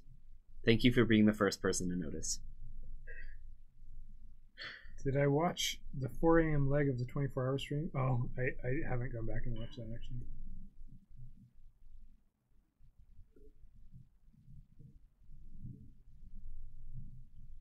The truth is, Minifer, is the only reason I don't call it miracles is because I can't spell miracles correctly. To be honest, I have it spelled right there, but I have no idea if that's correct or not. So that's why I keep calling it blue-white control, because when I do blue-white control, I know I'm spelling it right. Is Grixis Miracles the correct name for this? Isn't it Vial Smasher? This is Vial Smasher. Yeah. They call it Grixis Miracles because you have 3-4 miracle cards as well. Because of Vial Smasher. Yeah. I hate you all.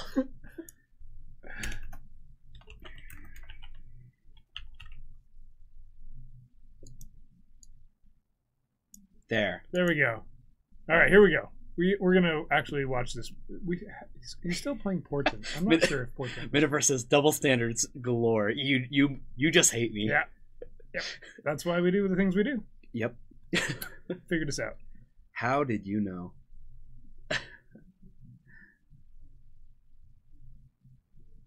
So you have no faith in miracles. That's step 1. Oh, guys. You guys are amazing. Strix full of bales for Terry. He's going to draw a card. And pass the turn. Let's see if Tim set himself up with this Portent to portend things. Oh, who's the guy that has the Aussie accent that just goes? Riley Knight. Riley Knight. Is that who you're thinking of, Dofix? Who just has like his whole commentating is one giant meme and just never stops talking? No, it's basically the longest run-on sentence you've ever heard.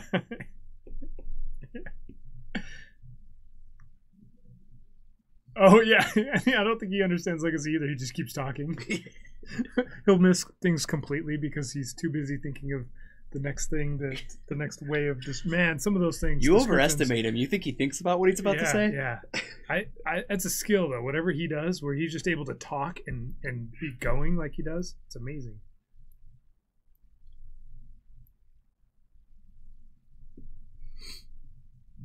All right. Terry's going to fetch.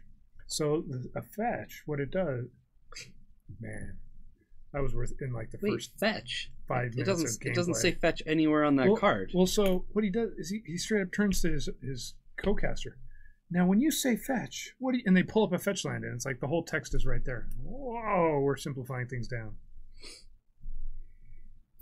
Where are the miracles? Giovanni's like, wait a minute. Are we doing miracles? Is Josh here today? I don't know if I saw Josh. I don't know if Josh is here today. So this Vial Smasher deck plays with red miracle cards. 2 Thunderous Wrath and 1 of the Taken Extra Turns one. I can never remember the name of it.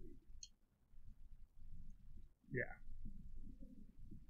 Santa Clara, I'm talking about the commentary being bad. Was the actual event good? the event was run well. Yeah. I really enjoyed myself. Yeah, it was a great event. Temporal Mastery. Thank you, Town Dummy.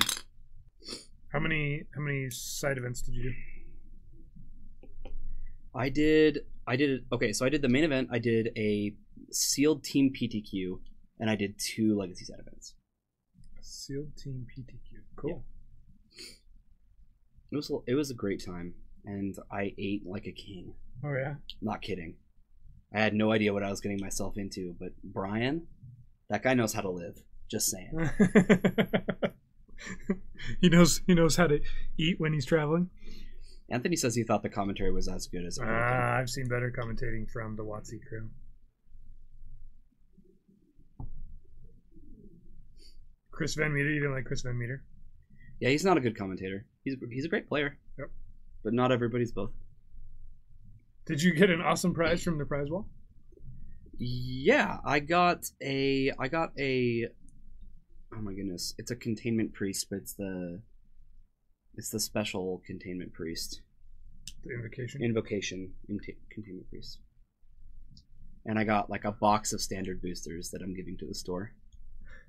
You're not rooting for the guy. See that? Maybe that's why he does it.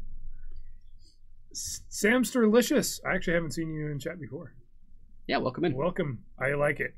I like the first comment being, "I'm not rooting for this guy." That's great. In fact, I wish everybody, instead of "Hey guys, how you doing?" or "Here I am," said something really mean about something. I'm not cheering for the player that has islands. You're not going to be cheering a lot at all. But give us a follow. Come back when we come back on. We do live Legacy on Tuesdays and Fridays. And Kyra's going to be streaming a bunch of Magic Online Legacy as well. See a variety of decks being played. Mm-hmm. And you can comment on why you're not going to root for him. Perfect. Yeah, Captain QC does a great job of hating on one particular thing. All right, here's the K command. This is going to target young Pyromancer and attempt to get that Leovold back. He was so young. He was. He died young. Young. Yep. So young. Yep. Never really had a chance. Where's Hackbert? You got to mess with him. Anthony, he was here earlier in the day, for my MTGO stream, but I haven't seen him during the stream.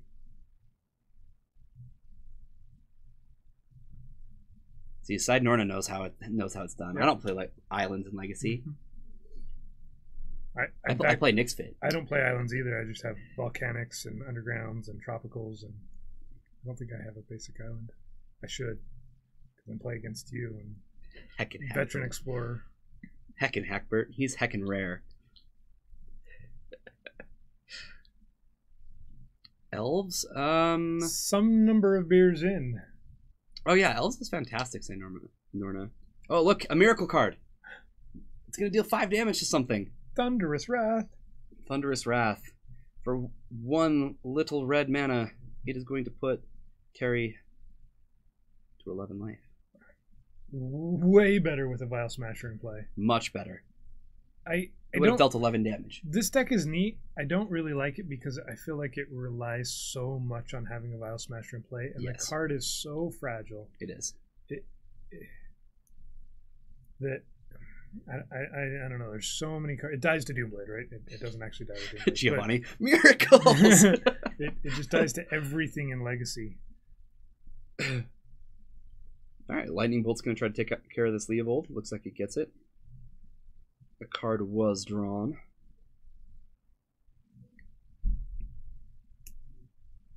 You have a huge scene out here. Where is out here, Anthony? Shanghai Disneyland. Brian, are you in line? Isn't that all people do in Shanghai Disneyland? Did they like stand in line for 5 hours for every ride? Mm-hmm. They don't actually get to. It's a month experience. They like go on 4 rides for the entire time. Give Mickey a firm handshake and some love. I'm not sure what that means, but it sounds like something you should do, Brian. All right. Here's a Tassamak Gurmafingler. We had somebody from, Brazil that checked out. It was his bedtime. Mm-hmm. In the Phoenix metro area? Cool. Brian's in Shanghai. I think he wins. All right, Jace the Mind Sculptor. I think it's gonna try to bounce this Gurmagingler. What's it called? Gurma. Tassamag Gurmafangler. Ah, yeah. That one.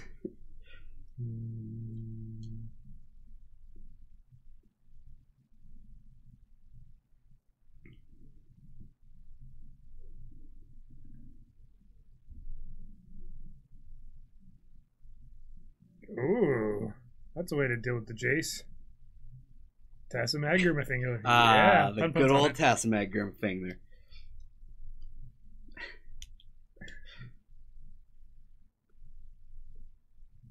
Tassamag, the Golden Tangler. Do they sell magic cards in Shanghai Disneyland? I don't Probably not. think so. Something gives me a feeling that Disney doesn't own magic quite yet. Yet. No, just a firm handshake. All right, there's That was the 10 minute. 10 minutes in the round, so our round time Talks is about still a minute off. Yeah. Ooh, I don't know the answer to this. Who is Tilanonia? Tilania. I don't know the answer to that one.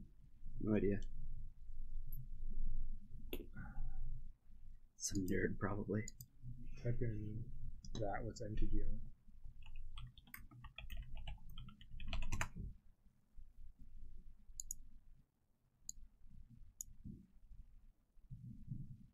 The Skin Shifter? Okay. I don't know. I don't know either.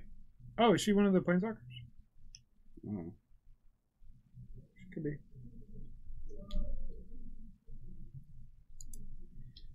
Yeah, these 4-color decks are fantastic. They have so much play.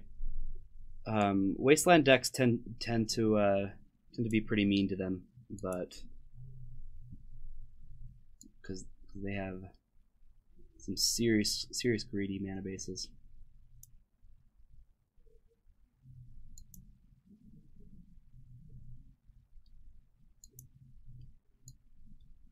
It owns anything on screen or movies. Whoa, that's a little bit of a stretch, but it's getting there. They're trying to purchase Fox Searchlight, Fox 21st Century Fox. Wasteland decks uphold justice. I agree. That's why we should all play more Jund. He opened himself up to that one. Banned Deathrite Shaman 2018? I don't think so. Yeah, I don't think it's a problematic card. A pyrokinesis? Pyrokinetics? This is the alliances. This is the red version of Force of Will, where you can play it for free, correct? Pyrokinesis. Yeah. So it costs 6, which is what Vial Smasher cares about. But you can do the Force of Will trick with it instead. But it only deals damage to creatures, which is kind of weird. Only damage to creatures, but still, it has a huge mana cost, which Vial Smasher really, really likes, and you can play Vial Smasher and then Pyrokinesis on the same turn. Dealing all kinds of crazy... Well, I guess you don't really want to do it on the same turn, but you pass the turn, then you do it, right? Yeah. So we haven't really been following this game closely at all, but a Jace came down on Tim's side after Terry's Jace got Kolaghan's commanded to die. And so now it's whoever's got the Jace in play is kind of ahead, right? Yes. Not only that, but if you look at life totals, Tim's at 14, Terry's at 4. Yeah. There's several cards in Tim's deck that just win. Yes. That just deal 4 damage to him. There's a Snapcaster Mage. Looks like this is going to target something for 3 mana. Probably a Kolaghan's Command, I'd imagine. Yes, good. So with another brainstorm from Jace here, you'd think Tim could find an answer, and then we'd be on to game 3 with not very much time left. The other Thunderous Wrath off the top. That's what he needs. Well, here's a brainstorm. He could set it up. Oh, that was his first draw. No, it wasn't. But yeah, he did find it. He can set it up. You don't think any of these decks could beat a turn 1 Underworld Dreams? I like how HC Fox is like, haha, this is how we metagame these two decks. These two very similar Grixis based decks that So draw a billion cards. So Tim decided that he did not want that Snapcaster resolving. Makes sense. He could have let it. It would have been okay.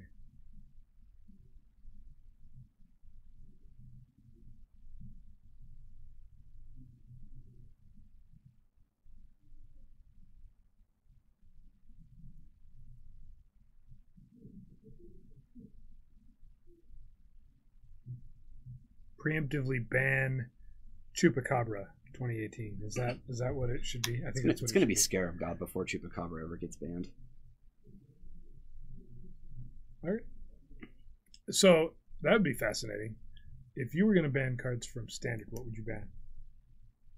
I would need to see what what happens first. Okay. As far as single card power level, that's like warping a format. Scarab God's the only one that's doing anything, but Teamer's such a powerful deck that I don't think anything really. And so, but it would be like ban Logan Paul. There you go. Ether Hub. People talked about Aether Hub or what's the Attune with Aether? Yeah. Our format is better. Tell your friends. Good night, Anthony. Thanks for stopping by. All right, looks like Tim gets that one. I'm not sure if that was game 2 or 3. I guess it could have been game 3, huh? Could have been. Our first match went so fast.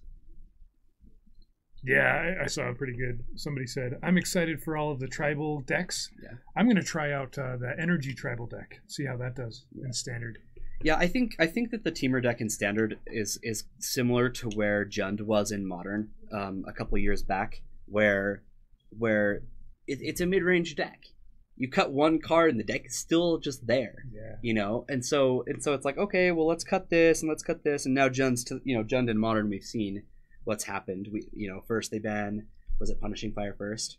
Mm-hmm. And then they ban Bloodbraid Elf, and then they ban Deathrite, and now some other things have come up, and finally Jund's like a dead deck, right?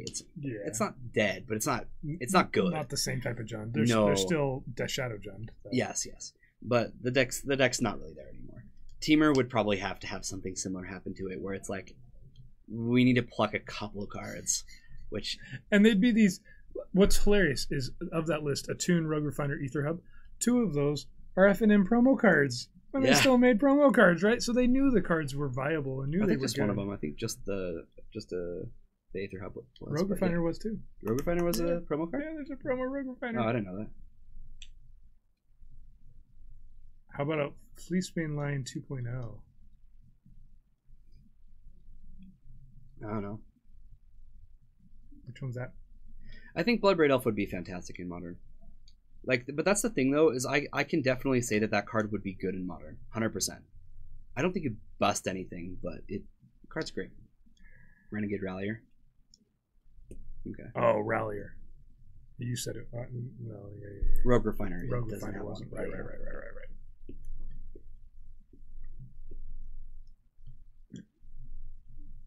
I believe you, HC Fox. There's a card that's not going to get played. It's green-white.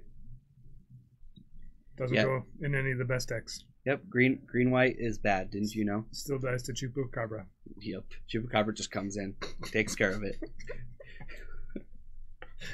Is this like the new Doomblade conversation? Pretty much. It's like, oh, here's this card. Yeah, well, it just dies to a Chupacabra. Except it literally just will. Yeah. Like Doomblade, at least they had to have it in hand. And or a Snapcaster. So you know how they'll make like a creature that's like, okay, it destroys all non-dragons, and it's like a dragon. Chupacabra can kill other Chupacabras. Just saying. Right. It can. They went on a great sidetrack as they were finishing their rant about how the crazy pirate or the crazy dinosaur or whatever is just going to go outside and take out the trash and get mauled by this Chupacabra. And that was the end of that. Gish ha! Chupacabra. So, man. Thoughtseize. Here's a Thoughtseize from Terry. I don't think either of these decks can win in the next. They have about a minute. We're gonna We really need to turn off the timer. Yeah. Maybe we'll just destroy it and reinstall it because I played with it last time and I couldn't figure out why it's not doing that. I can get it to tick down, but then once it hits 0, it restarts at an hour. I don't know why it does it. Right, and there's no functions. So we there's about a minute left in the round.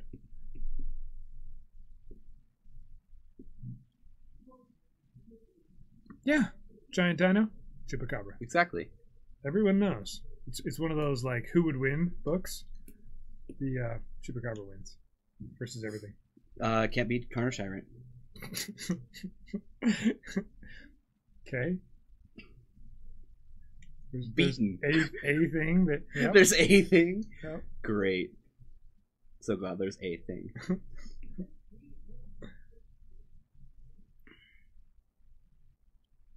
The Mongoose is safe, and the Carnage Tyrant is safe. Yep. And which is the energy thing that gets hexproof? Hydra. Blistering Hydra. Something. Blistering. That one's safe. Yep, Mongoose is safe. So nimble. Much Mongoose. Mongoose eats snakes. I mean, as long as we're getting into legacy cards. Snakes. Tree Name Nemesis also survives, but... Right. Guys, the same trend. Cannot be Chupacabra. Torrential Gear Hulk. See, that was another point he made, is that just Torrential Gear Hulk is just better than... So, he said, hey, they made this cool Sphinx with a Sphinx's Revelation on a stick, right? Yeah, it has to attack. There's no way it can play. You can't even build a deck around it because of Chupacabra. Why would you play Sphinx when you can just play Torrential Gear Hulk and at least get some value out of the card? Right. Because it has flash and has some way to beat a 4-mana kill spell. All right, turn 1. Turn 1. Black dot. The big black dot. It takes out birds. It does. It takes out everything. It's quite rude. It's not scared. It's ravenous. Here's an elemental token. It's not a game-winning elemental token. I guess if Tim gets a Vile Smasher down, he could theoretically deal enough damage. If he gets it down next turn. Right? I'm not actually doing the math there. I'm just kind of guessing that he's got a better chance of actually winning this game than Terry does. Yeah, Jesse. I brought some of them. Brian stole 4 of our dice and took off to China with them. But we got some. Can't kill a 1/3. Yeah, welcome in, Jesse. Good to see that you made it home safe. Can't kill the... What is the torpor orb on legs, the creature? I can picture the art. Yeah, me too. It's true. I know. Brian's Can't like, kill that one. Brian's like, I need these 4 dice to be mine, even though we got them for the stream. There's some weird things happening. I think he's trying to bother us. There's no way he's doing anything else. Honor Guard, yeah. Tocatli. Tocatli Honor Guard. That doesn't die to a Chupacabra. Oh my goodness, it doesn't. We found the answer. Chat, we got there. Yeah, it was a long drive, but my brother and I made it quite easily. As it turns out, I love just jumping into a car and driving forever. So Tim didn't get down a Vile Smasher this turn, so I'm going with the he can't win plan. I'm going to agree with that. And even if he buy your Honor Guards now, yeah. Yep. None of us actually play Standard. We just like complaining about it. So it's true. I don't even play Standard. I don't care what you guys buy or don't buy. I play Standard. I play Standard like the 2 weeks before a GP that happens to be Standard. Oh, Jace bounces Young Pyromancer and then him Torak. Oh, the game plan. If only there was a lot more time in the round. Terry would be firmly in control. Yeah, those two. Not going to get to play them again. Nope. One last time. And he just leaves his Jace wide open to an attack by an elemental token here. Very tight play. Ha! Got it. That Jace that was hiding under that bayou is dead. Chased him. Okay. Cards. Yep. I think this was a draw. Oh. So that's going to do it for round 2, and we should be pretty close to round 3 here. Yeah, since that was time in the round, it should be pretty simple. Sorry if that got confusing. I gave him crap for having his lands in front, and he decided to put his Jace and his Death Right mixed in. Yeah. So, just want to apologize for that.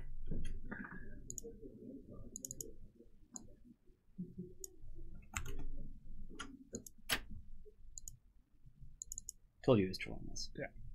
But this is how standard works. First, red deck wins, then generic good deck, and then Dreadnought card spikes in value. It's true because the format goes stale, and then people resort to finding silly things to do, like cast Dreadnought. Okay. And then those cards spike because everybody wants to be doing something different. Which is the Dreadnought card? Yeah. Samster, I'm agreeing with you. You might not. I'm not sure. We tell them that they don't have to be. And soon to Kotley. That's a good card. Torpor Orb in general is just a great card. Yeah, it was really good in draft. Kotley was surprisingly good. I would often get it past late in early drafts. And I'd play it, and half of my opponent's stuff just wouldn't work because there's so many. You know, Takali shuts down a lot of the energy cards too. Jesse, I'm glad you liked them. They are much better looking in person than just a picture. That's why I did that video, because you kind of get a feel for them. Oh, speaking of Jesse, he got me a near mint foil Ancestral Visions signed by Mark Poole. Nice. It's beautiful. So it was near mint, and then it was signed. So it's near mint. I'm just kidding. Not by a store's standards. They're like, whoa, this card's incredibly clean. What's this black marker mark on the front, though? Heavy play. Yeah, when you see the foil Death Rights on camera, they don't come across as looking that awesome, but I think they look really, really cool. And some of the other cards I've done have a lot more going on, but I like the simplicity of the Death Rights. In fact, somebody else is having me do it for me. Just forgot their screen. All right, so we have Zach and Seth. This is John.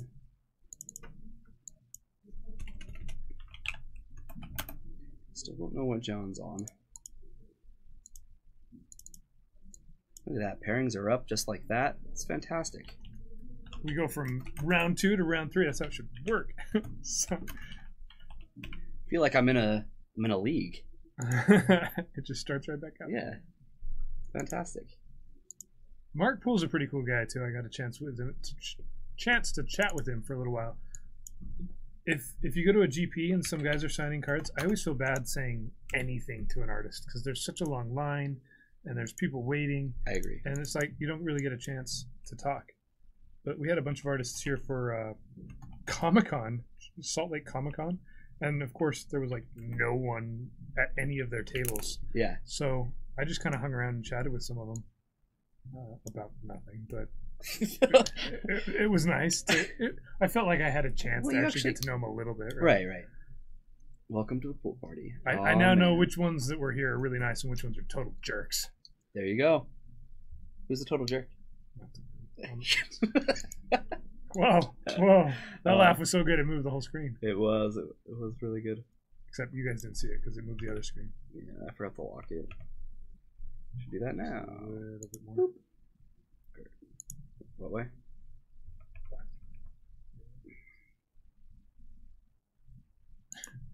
Who was the jerk? I'm kidding. Who was it? Who was it? Nobody was a jerk. All right, we'll start with overlays off too. So go ahead and transition over to these guys. Okay. We got Zach with the same 4-color blade with the pink sleeves and Seth with We don't know yet. what is going on with that playmat? Something's going on. Well, I gotta tilt my head to the side. It looks like it's a really big tree with houses in it. Yeah. I like it. So I got to tell this story on Friday, but Kyra wasn't here, so I'm going to tell Kyra. Excellent. I was watching, I think it was Friday actually, I was watching Gabby Sparks. She streams sometimes. And she was streaming a Holiday Cube draft with LSV. He was Skyped in, right? So they were both there. And they're doing their thing. LSV just rips on every single thing she does. And she tries to make informed decisions where she's kind of throwing out, hey, this is the right pick, right? She asks LSV, much like I would ask you. And then you would be like, yeah, that's the right pick. But while I was in the stream watching, Brandon Sanderson jumps into chat. The actual author, Brandon Sanderson, right? Okay. And they both know who he is. And so they both, whoa, Brandon Sanderson's in our chat. So this Gabby Sparks LSV stream, two of the most maybe recognizable people, or up there in Magic. Yes. And it became a Brandon Sanderson stream because everyone in chat was like, "Oh, you play Magic? Wait, I love your books. What?" And he was, it was really funny just to have him actually there. Yeah. And he's a local guy. Cool. So he's been, I've seen him on some Steve Argyle streams and stuff like that as well. But it was pretty funny to see somebody jump into chat like that who's actually more famous than LSV. More universally known. Right. All right. What deck are we putting Seth on? Is this an actual Grixis control, or is this another 4-color check pile deck? He's playing the Rob Alexander signed duels. They were near mint, not anymore. Nope.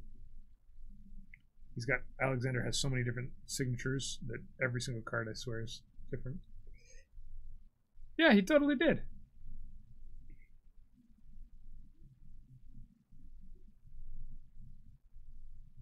And he's like, oh, I gotta go back to work. See you guys.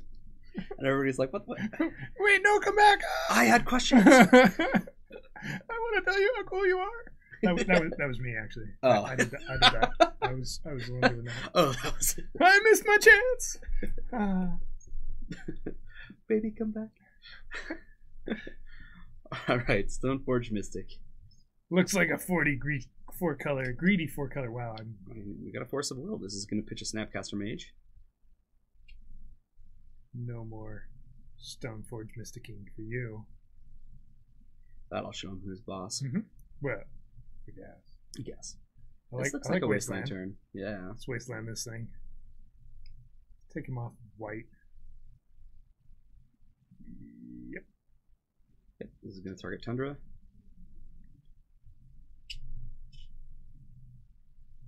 Oh, because it's greedy because it plays Wasteland. It's kind of true. It probably is a Grixis deck because Wasteland doesn't usually see play in 4-color. But there is a Deathrite Shaman, so there's probably at least a Tropical Island in the deck. That gets Tundra number 2. I'm going to put him on Grixis. We should just have a default Grixis and then change it to whatever it is after that. So to be clear, Minifer, I know it says Grixis control, but that doesn't mean that there are miracles in it.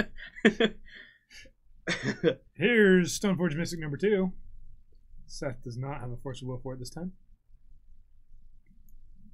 Yeah, Grixis doesn't normally play Badlands, you're correct. Yeah, we'll see.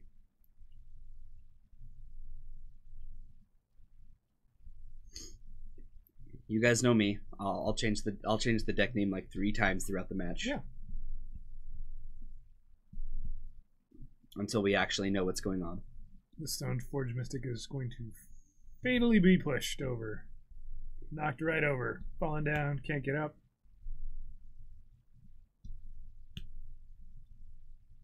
Bombfire of the Damned. Bombfire. Bombfire. Fire away. Fire away. Grixis 4-color bad Wasteland blue cards. I really want to copy and paste that and put that as the deck name. I'm not going to. I have this thing called self-control. Sometimes. Actually, I'm just lazy. I already changed it once. I wasteland your card. Oh, you drew a fetch? Come on. That's the name of the deck. It's Big Delta. we are Dark Shift. We are good at coming up with deck names. My favorite's still not Maverick. That was a good one. After we named it 6 times. I think it's some sort of Maverick deck. No, definitely not Maverick. No, it's mono green. Well, that's not Maverick. Not Maverick. Ooh, Zach has a wasteland of his own. I think it's not as good here as you'd like it to be. Nope. It's a card. Probably not a Leovold.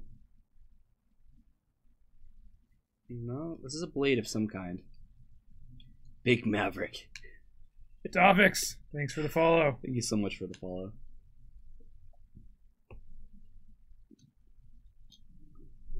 It's the Chris's Formula Wasteland Blue card. Mirror match. Mirror match.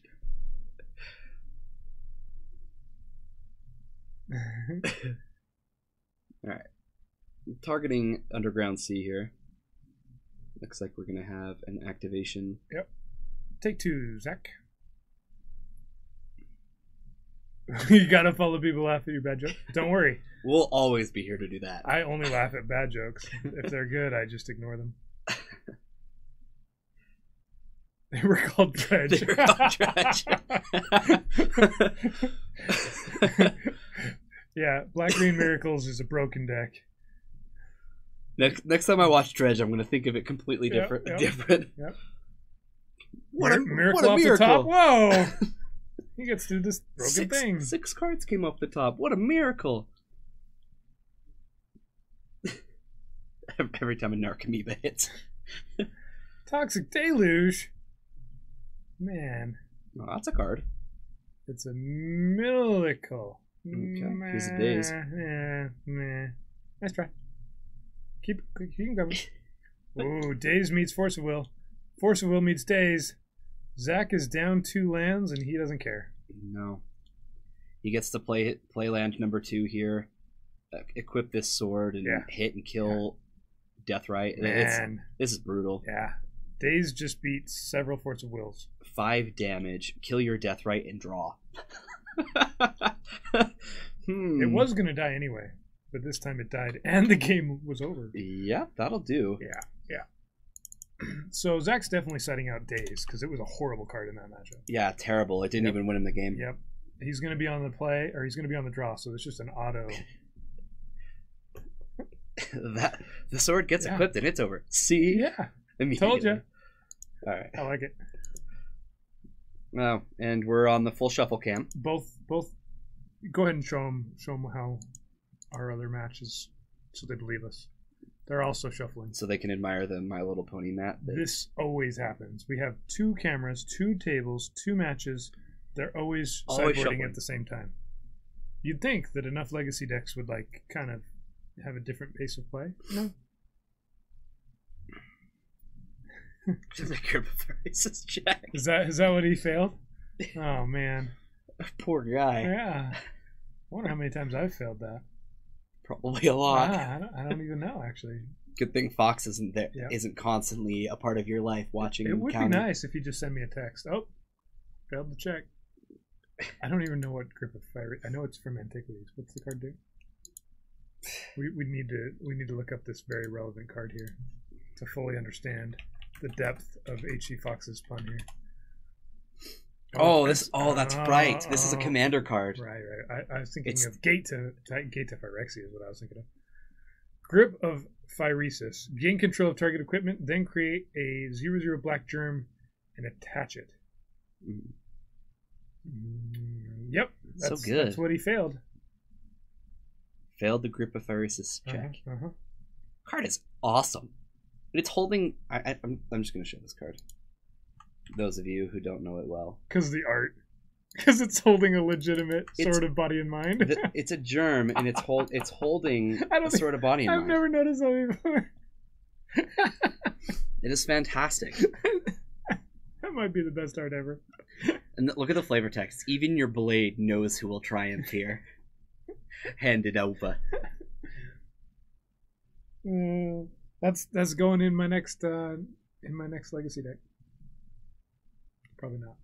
Trilix, I had no idea that that's what it took to be a real man. Or sorry, a real man. Yeah. I said that wrong. Emphasis on the correct word. If that is what it takes to be a real man, then I never want to be a real man. With pink sleeves too. Right. Let's see if our other match is still also shuffling and sideboarding here. Oh, they're getting to almost start playing. I think we'll just start. Yeah, we'll just take it. I'm gonna watch. What? I think he might be on burn. I agree. It's not a terrible sideboard card. Like taking something like that is incredible. Mm-hmm. I'll take that sort of fire nice. I'll take that Jitte. Yeah, and you can do it at Batter instant Skull. speed. I'll take that. Yep.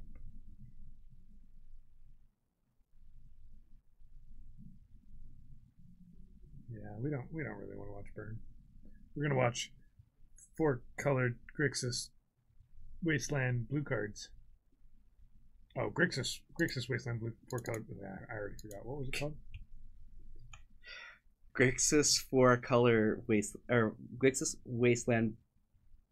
I don't know. I tried, guys. That's all I had. All right, here we go.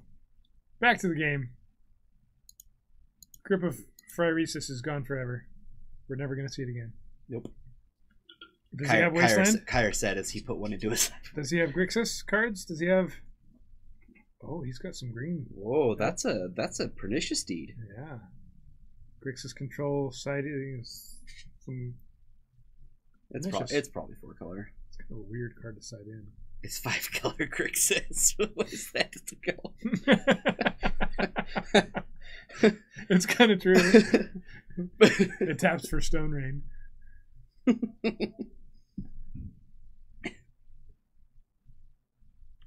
Okay. Swords to Plowshares. Well, that's a pretty good card against Deathrite Shaman. Deathrite Shaman is no longer... he's an Elvish farmer now. That he is? Straight out of Homelands. That's throwing things. Or Fallen Empires. This looks like a search for Azcanta. Oh, we go searching.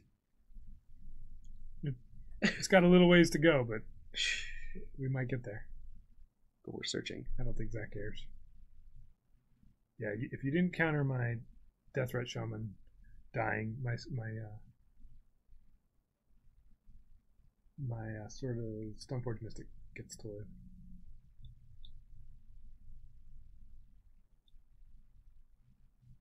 It taps for Wingdings. Is that what color this is called now?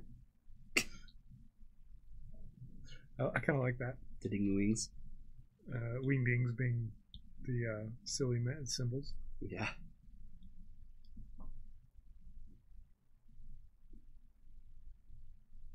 Search for Azcanta says scry. Sort of. Kind of scry. Almost better scry. Some sort of scrying. In some decks it is better scry. Mm-hmm. In most decks it's just better. Yep. There's an owl. Incoming owl. Another owl draws owl. How appropriate. Mm-hmm. That's how it always works. They come in flocks. It's Magic Online Shuffler. Deathrite Farmer, you like that one? Yeah.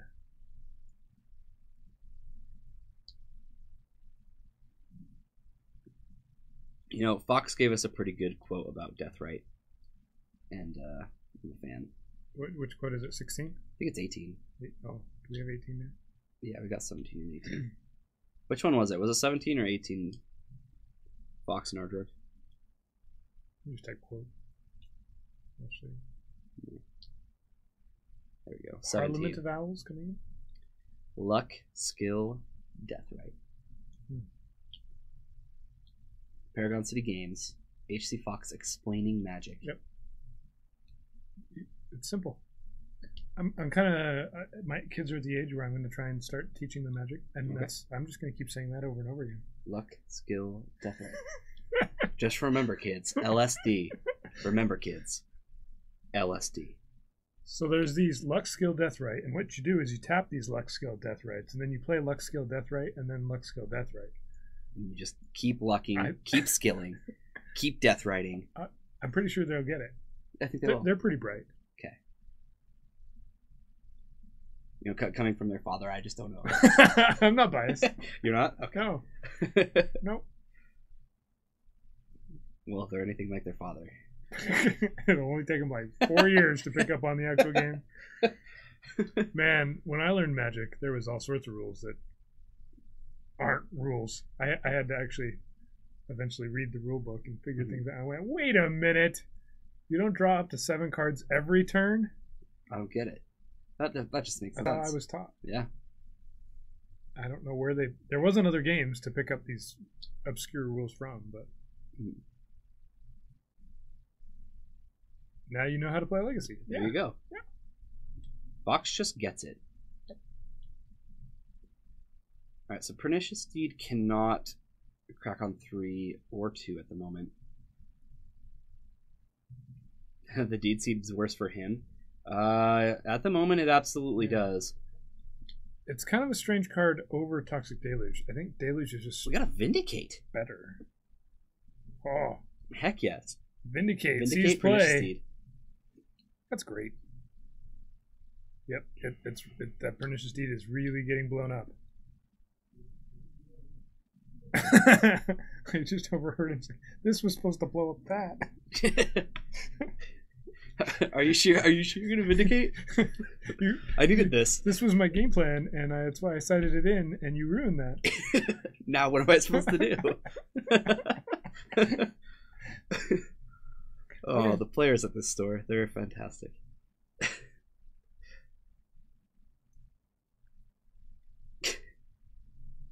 Alright, what's next? We gotta search for Escanta Trigger. He decides to keep it. A Paragon City hoodie made it to the top 4 of GP Santa Clara? It was my Paragon City hoodie. It is no longer mine. Oh. It didn't quite get back to me. It is Joe Demestrio's now. We might need a Vin Diesel. I just saw a fairly bad movie, but I chuckled at a few parts. And there was a trailer. What was the trailer for? Man. Anyway, there's a line in the trailer. I don't even care what the trailer was. It was WWVDD. What would Vin Diesel do? I'm seeing the movie just because of that line. Yeah, I'm sorry. I'm blanking on what it was. What the trailer was for. You guys will see it sometime. It'll be great. Or like the new Triple X. Or like... No, it was some bad. Parents chasing their kids to college to make sure that they stay virgins, or some bad movie that is going to come out.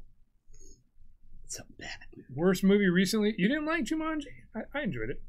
I mean, I went in there with the expectation it was supposed to be pretty silly, but I thought Jack Black and The Rock both did a very good job. That is definitely a Leopold altar. Is that George W. Bush on it? It might be. I don't know. It's a little too hard to see. Blockers. Yes, Blockers is the movie. There we go. Michael J. with he comes out of nowhere. Yep. I know the answer to this. Boom, Blockers. See? He said a couple things. I actually knew it all along, but it has a picture of a rooster, a silhouette of a rooster, and then Blockers, because the parents are blocking, right? Gotcha. I purposely forgot so that you could jump into chat, Michael, and help us out. That was nice of you, Bryce. Yeah. You're always thinking about others. All right, Leopold's going to get forced, pitching a True Name Nemesis. We've got an equip and a swing. This is going to kill some things. Yeah. And draw. Jeez. Sort of Fire Nice. Every time I see it connect, I'm just like, that card is incredible. Star Wars 8 was terrible? That comment is pants. People keep talking about movies, and I haven't seen any of them. You just keep playing. You're just doing this thing. I'll chat. Okay. You worry about the movies. I'll worry about the match.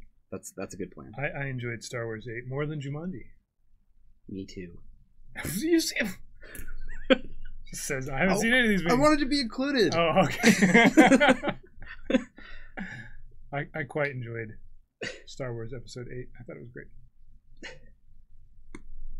But everybody's entitled to their opinion. I saw a pretty good meme that said, I'm a Star Wars fan, except I hate Return of the Jedi, and I didn't like the trilogy or the prequels, and Star Wars 8 was horrible, and I only liked Episode 4 and maybe a little bit Episode 5. Like, oh wait, I'm not a Star Wars fan at all. George Lucas is a jerk. Jesse, thanks for joining us. We will later, Jesse. Keep up whatever it is we're doing. I don't know what we're doing. I don't know if it's good. But we'll do whatever we do. I can promise that. Sometimes these matchups they just play things and somebody wins.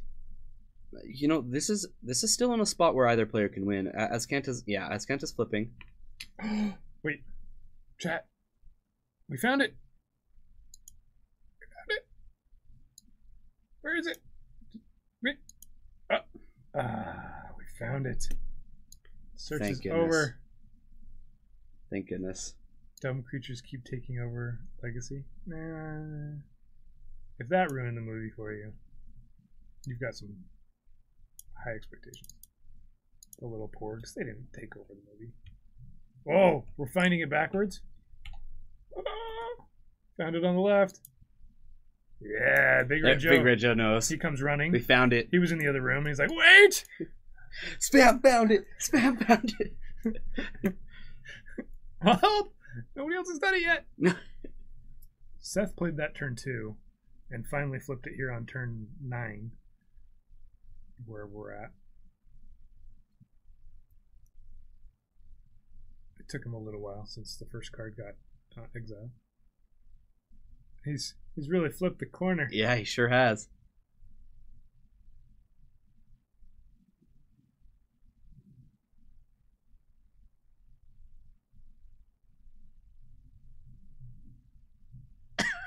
He just has this huge rant. Those are all valid points, Pants. I'm with you. I thought I was going to get a lot of answers too, and didn't, but that didn't stop me from liking the movie, I guess. I think there's a lot of people that wanted answers. But if you go back, did Empire answer things from A New Hope, really? Or did it just create more questions? I think it was very Star Warsy in a lot of ways. That way. Touch path? I haven't heard that one. Thanks, Fox.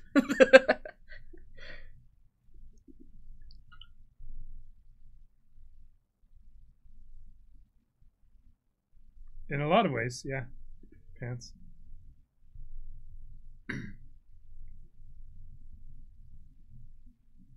Whoa.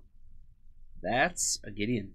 Gideon. So somebody thought we didn't have enough blue-white control, and now we're on the Grixis Wasteland Blue Cards Gideon game plan. Look, we have our Cats and Cantrips Knight Ally token. They must have legalized Deathright wherever Yoda was, because he was way too happy. He was happy. I watched it a second time and kind of was like, okay, why is Yoda giggling? Like, yeah.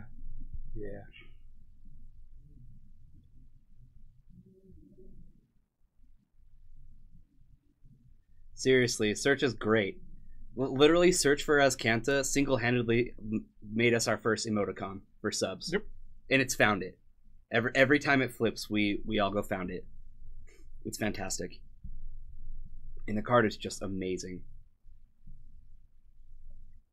People need to start playing Sinkholes. It's that good. Or they could just play this card called Wasteland. Yeah, Wasteland does take care of it, which is kind of neat. It's a really strong card. The card by itself is really good, especially in blue-white control. But a lot of matchups where, say here, for example, one player has it and the other doesn't, often the player who has it is just way ahead. that's not exactly the case here. Gideon's kind of balancing that out in a lot of ways, right? The card advantage that Seth is getting off of Search for Azcanta, since he's so far behind on the board, he's going to have a hard time coming back. But it is really strong. Pants has been playing Search for Azcanta since its release. That's a really long time. Yeah, he never stops playing it. He just keeps playing it. There was no stoppage of playing at any point. Might be the best planeswalker since Deathrite Shaman. Sure. Ingenuity chimes in. Found it. Yeah, found it. Just thought I'd mention. Found it. Yep. I wasn't here earlier, but got here. Found it. Yep. So nice finding Ingenuity. Here's a Jace attack. We have a fatal push. I'm gonna try to take care of this Mystic. Looks like Zach has Flusterstorm in hand. That's not quite going to get there. It could try. It could make him pay 2. I don't think he wants to do any of those things.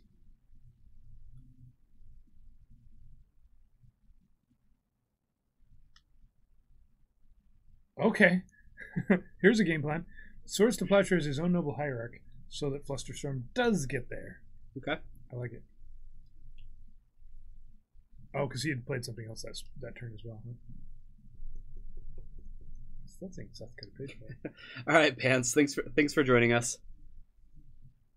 Yeah, that was a great play. Pants, thanks for joining us. When you want to get into some vintage, not vintage, legacy or here. vintage, join us. I like it. Yeah, you're always welcome here. Not vintage. Whenever you want to play vintage. We haven't played vintage in this store. I like it. The most vocal guy in chat is somebody who doesn't even watch Legacy, doesn't even know what it is. And look, there's our other round. Whoa! Our other round is already over. Well, it was Burn versus like Show and Tell or something, right? Look at that. Pants throws us a follow. Thank you so much, Pants. Now Pants is going to get all these notifications when we go live and be like, wait a minute, I don't watch Legacy. So I agree with you in a lot of ways. If I didn't already have a lot of these cards, Pants, I probably wouldn't be as into Legacy as I am. But it's actually really enjoyable to watch, even if you don't play it. We've been kind of joking around today, but there's a lot of really interesting lines in Legacy that Modern feels sometimes more like who drew the sideboard card or who won the die roll. And so even if you don't play it, I would recommend getting into it a little bit. Yeah. You know, actually, long before I was able to afford Legacy, it was when Star City was doing their Legacy and like on one day and like Standard on the next. Yeah. Every single Saturday, I would go out and do things and like be with my friends or whatever, and hang out. And then Sunday, I'd always just be super psyched for Legacy, and I just watch Legacy. And I'd never been a part of the format. I just really liked what was going on, and that's how I learned Legacy. Mm-hmm. And then once I was actually able to like get a deck, I just can't get away from it. It's just clearly the most fun format, and it's also the most rewarding towards player skill as well. Do we have a round timer for our bet camps? Where'd that go? Oh, there it is. Event countdown. No, it's just weirdly labeled. There we go. Round timer. There we go. Really big. Now you guys know. Okay. Now we know. So they're just sideboarding there. Admiral, always checking our uptime. I like it. We've been around for a little bit. 3 rounds down, 1 to go. Yeah, so that was their. Oh yeah, Pants, absolutely. No, I'm not trying to like bag on other formats at all. I'm just that's how I was just sharing how I got into it is all. That was their invitational, and I think they've changed it back to part Legacy. Their invitational. I think it might be Modern and Legacy. They have a Legacy here and there. I haven't heard about them changing off a Standard, but I know that their Standard hasn't been doing all that well. Modern gets easier when you play Legacy? Okay. That is very true. Modern is much easier once you've played Legacy. Like they're already done. Yeah, we're done. Oh, they're not sideboard. Yeah, being a person who plays a lot of Legacy, when I switch to Modern, it is the easiest change. Standard is another world. Standard is a complete other world, though. Modern has similarities. However, moving from Modern into Legacy is difficult. There's a learning curve. There is definitely. That's different than, like, you can pick up a different Modern deck and still play fine. Legacy, you need to understand sideboarding against decks and stuff like that, and what the decks are trying to do. Nathan, welcome in. Pants, we do have plans to jump into Modern at some point, but it's down the road a little bit. So yeah, you have us followed. I'm sure, like our Modern scene here at Paragon City Games is actually bigger than our Legacy one, but we strongly support our Legacy. Once we start supporting Modern, we will have needed to have this stream be on a higher success level. We need to create a bigger following than what we have right now for us to start supporting Modern. Was that Seth from Logan, Utah? I don't know where the Seth is from. I'm not sure either. Very possibly. Yeah, Motley. So that's a big part of the reason why we focused on Legacy, is because it feels like there's a lot of Magic Online content out there. I'm sure you could right now find a Cube or somebody playing Modern, but there isn't a lot of Legacy. Nope. So we've been trying to focus on that. It's there. There are a couple places who do it. We're one of them. But the fact that every time you see a big event during the weekend, yeah, it's going to be Standard or it's going to be Modern. And don't get me wrong, as far as those big events that happen, I personally like to watch the Modern ones. But it's nice having a couple places that'll give us some Legacy content. Mm-hmm. So we have # you're welcome. 17 minutes until round 4. That's a long time. It was a little while. Yeah, later, Pants. Tell me about, you were in Santa Clara. You Yes. played in the GP, the team GP as Legacy. Yeah. You played in a team sealed, and then you played in what was the third event? I had two Legacy Side events. And you played Living Next Fit for both of them. Yeah, Living so Next Fit, what was the take from your opponents when you sat down and they get to see that? One of the biggest issues I had is I played against a lot of Storm, which my deck is like kind of like an auto concession to Storm, even though I did end up beating it 2 times out of 3, I believe, which is very strange. But a lot of people either weren't sure what I was doing, and they didn't have to be because they ran me over. Either that, or I just wrecked them, and they just went, yeah, I wasn't sure how my matchup against this would be, because they haven't gotten to test it, right? Sure. Like, they've seen the deck, they know, they see that. They know the concept. Mm-hmm. Siggy, welcome in. But yeah, the deck was so much fun. The deck that I had the biggest problem with was Aggro Loam. I wasn't expecting to have a hard time with that deck, but here's the thing: they had a ton of sideboard hate for Graveyard. Like game 1, they Green Sun Zenith for a Scavenging Ooze. I couldn't kill it. Yeah. And I couldn't get anything online, and I died. Sure. Okay. And then game two, they go, here's a Leyline, and I go, that's fine. Living Wish, get a Rex Sage, kill Leyline. Let's do this. And then they go cast a Leyline. Yeah. And I'm like, that's okay. Green Sun Zenith, get my other Rex Sage. Let's do this. And then they go 3rd Leyline, and I'm like, that's okay, because I drew my Maelstrom Pulse. I have all the answers for this. I'm prepared to beat Leyline. And I Maelstrom Pulse it, and then they go, and Green Sun Zenith for Scavenging Ooze. Yeah. No, and then my answers are gone. Right. And I'm just going, I can't beat this. Meanwhile, they're playing things like Deathrite Shamans. They're playing Knight of the Reliquaries. They're playing Dark Confidant, and they're just drawing tons of cards. And Man, it was a matchup I was not prepared for, and I don't think I've ever played it against Well, Aggro Loam You don't online expect to with see it. 4 different ley lines either, or 3 different. The 3 of them, yeah. It was great. My other matchups, let me think. I lost to a mono red sneak attack. Not really surprising. Doesn't seem like a fantastic matchup for me, but Okay. I feel like I could beat that. Mm-hmm. And then I was able. Okay, I haven't actually told anybody this yet, but Brian and I got paired up Okay. in one of our side events in round 2. We both lost our round 1. I lost a storm. Surprise. Yeah. And round 2, I'm playing against Esper Bomberman.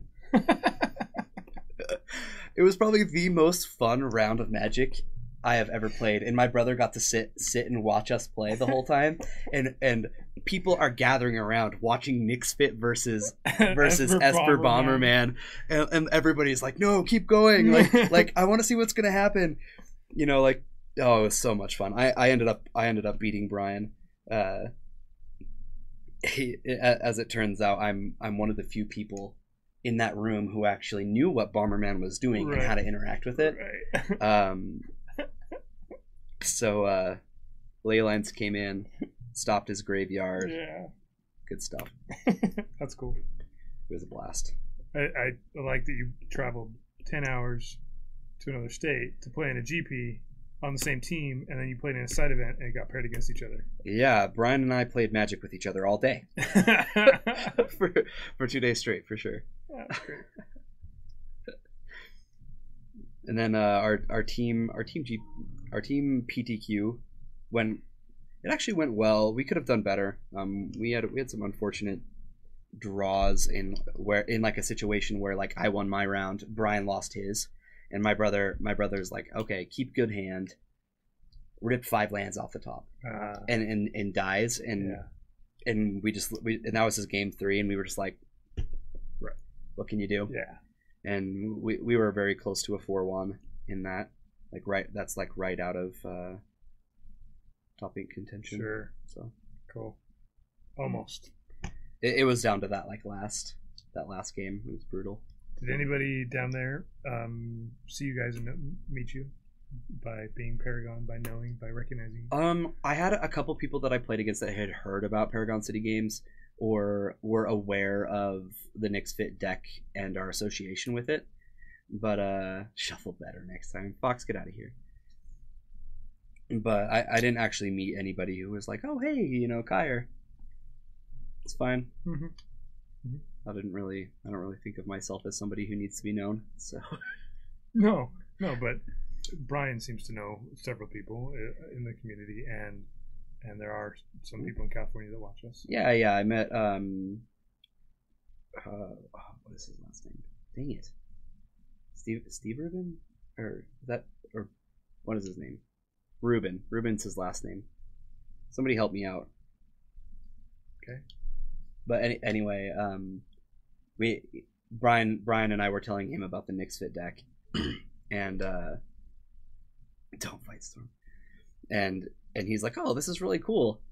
And Joel Rubin? No, I don't think so. That doesn't sound right. Yeah, I was in Santa Clara, and he opens up this box and he goes, some other pro's mom made these. You guys can have some. We're like, okay, thanks. They were delicious. They were what? Just some treats, okay. baked okay. delicacies. I don't know. It was a blast. So you had a good time? Blast. It was so much fun. But we went to Boiling Point. It's a hot plate, kind of restaurant. Okay. It was amazing. I had never been to something like that. Cookie blast. So you had was it seafood? Yeah, some of it was seafood. Mm-hmm. And then we also went to a can't remember the name, but it was a dumpling place. Oh man, I had never had stuff like that before. It was you had some good food? It was really good, and it was really expensive. like Brian didn't tell us, because Brian was the only one who looked at the menu. He's just like, we're getting this, we're getting this, we're getting this, we're getting this, we're getting this, and we're good. And I just went, cool, cool. And then we get our check, and there's 4 of us there, and he goes, all right, so if we split this all evenly, each of us pay $60. And I'm going, oh my goodness, like come on, I just create magic content. I don't get paid that much, Brian. I'm like, Brian, you signed my paychecks, you know what I get paid. I can't afford paying $60 for food. I did anyway, but that's rough. Oh, it was so good though. It was worth it. Yeah, it was worth Sometimes you gotta go to nice places when you're vacationing. No regrets. No regrets. Try new stuff, right? Yeah. We've got Indy and London next. That is awesome. Is that the order? When is Seattle? Seattle's in April. Let me pull up.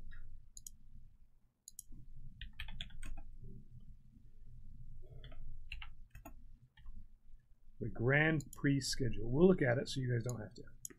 That's what we'll do. We just had Santa Clara. Indiana is... No, we're going to show it to you. We're not going to look at it so you don't have to. We're going to look at it. And Team Limited. I don't know if I'd go to a GP for Team Limited, but okay. Yeah, I'm not a fan of Limited. I'm okay at it, but I don't enjoy it. Yeah, see, modern. Toronto. Interesting. And then way down here, Seattle, April 5th, is Legacy. Phoenix. I might go to Phoenix first. Oh.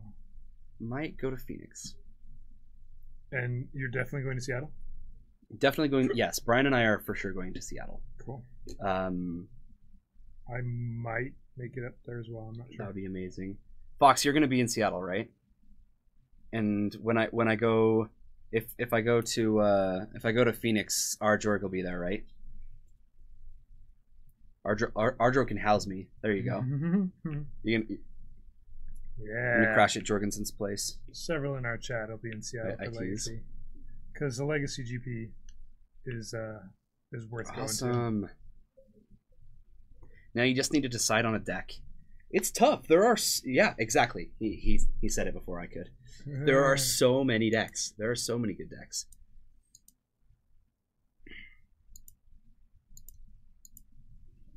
Sure. No, I have family down there, Ardrog. I was just teasing. I have family down in Gilbert, so I can stay there.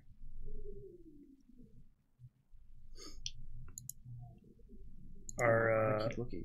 Local college team just played against both of the Arizona teams. It was kind of rough. Yeah. Stupid Arizona teams. Bomber man, it's all you need. Yep. There you go.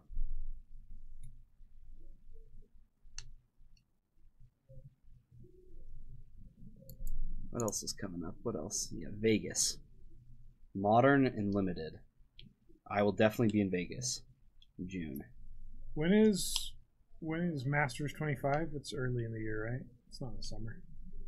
It's like a February or March release or something weird. Let's find it out. March 16th. So that wouldn't be. Wow, we're not far off from seeing spoilers. About a month. Yeah. I didn't even realize. I didn't even know there was a set symbol for it. Look at that. It's a silly set symbol. Sure is.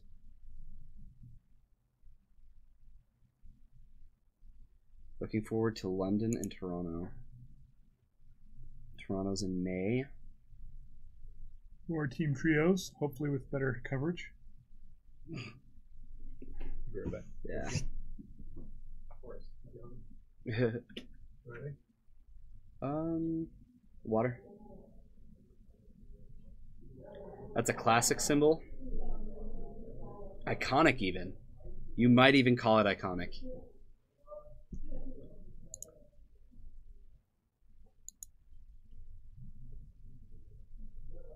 It does have an eye. It's more iconic than the other one.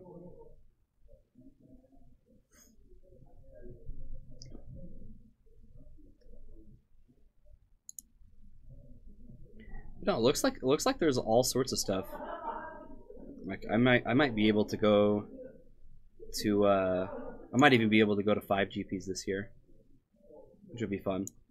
I really enjoy going out to GPs and hanging out with people I don't often get to see. Like we had Fox and Jorgensen here, and they left, and I'm like, oh man, who knows next time I get to hang out with them. So we've got 2 matches still happening, and you can see there's just 4 minutes left on the clock. It's actually a little fast, so time will be up a little bit before then. Okay. That works. Then we get to see our finals. Of course, the big gap is right before the suspense match. The one that we've all been waiting for. Have we been waiting for it? I'm waiting for it. Oh.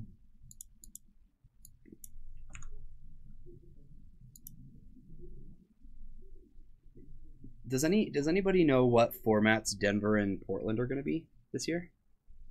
Is this one? I don't think it says.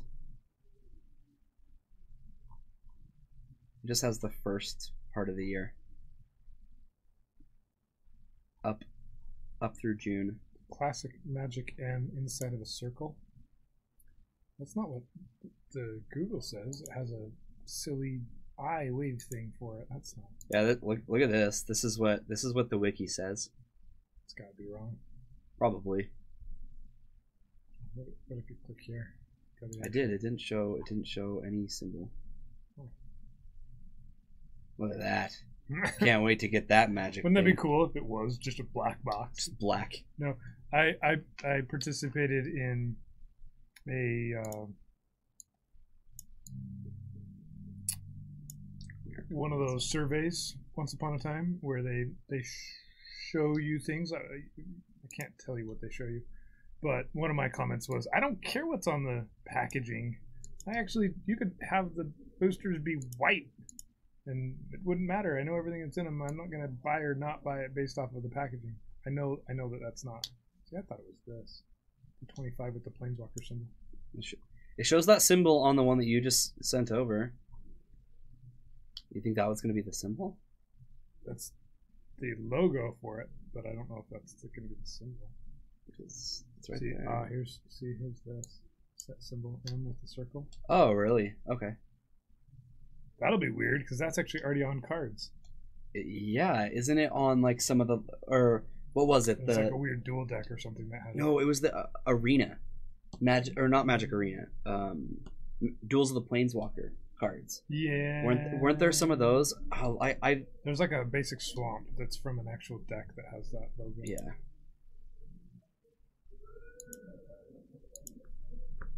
Silly. So we just had time in the round. Yeah. Even yeah, though it's on a few, exactly, it's on a few promos.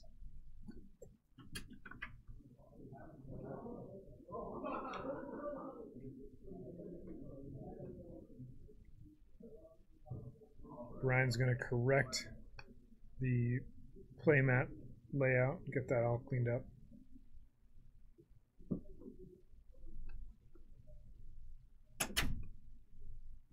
Sorry for the delay here, guys. We can't quite control it when our matches that are on camera finish up quickly. It's true, but we're almost there. Yep. Time in the round has been called. I know our timer says 1 minute, but we're a little off. So, Jerlo, welcome. Welcome in, welcome. Are you ready for round 4 of Tuesday Night Legacy? I am. The greatest thing happening right now? With the greatest format? Yeah. I was so excited to see him in chat again. I want to say it was like the first time I streamed with you that happened, and you asked me. You were like, Kyre, what is Legacy? He wants to know what is Legacy, and I go, it's a Magic format, and you were like, no, Kyre, it's the greatest format. And I was like, oh man, I'm such an idiot. Good thing in the Venser versus Koth.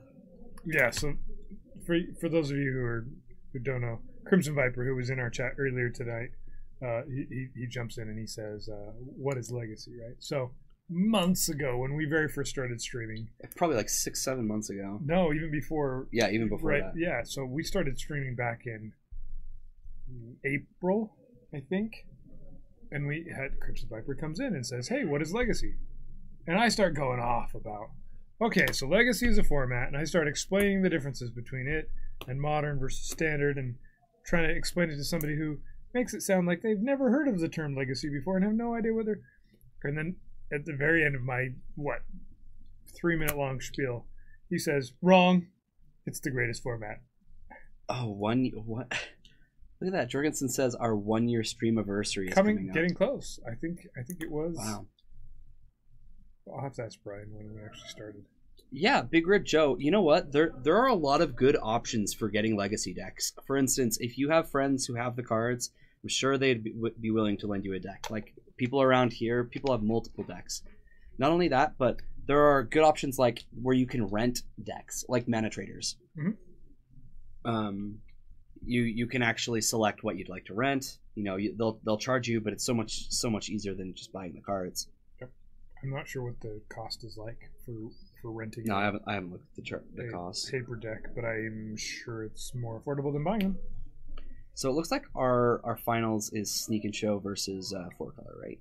Yep. And then we've got Corey versus Calvin. I'm not sure what Corey's playing today. Calvin says he's playing something different today. Ooh. We'll have to take a peek and see what their decks are. So these players are going to get seeded. They're not seeded yet. And then we'll reset the round timer. Yeah, it's just the duels that make it expensive. Usually without the duels, it's not too bad. If you just rented duels, then you know it might be a little cheaper. But maybe it's just easier doing the whole deck. I don't know. It's not entirely true of topics. There are some cards that are outrageously priced. All right, let's get this.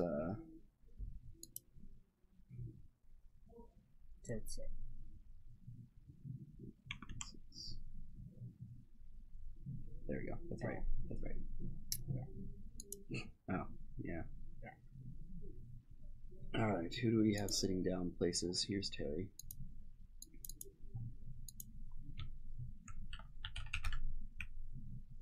And he's on a 4-color. Oh, that's not what I meant.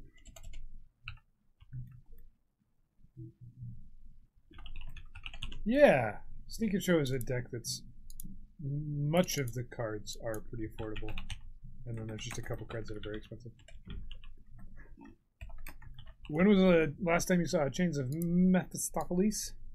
Not long ago. I played it in Vegas in June. Dofik saw it in Vegas. Maybe he saw yours. Oh, maybe. Yeah, I played it in my Jund deck sideboard. The oldest stream announcement was 12/29. Yeah, that doesn't make sense. We changed the way we streamed, but it was before then. Oh. You played against a rack deck? That's awesome. I see. That's a card that I really need to reach out and try to purchase. They're just really expensive. It's hard to like justify buying something like that when you don't even have all your duels yet. The chains. Yeah.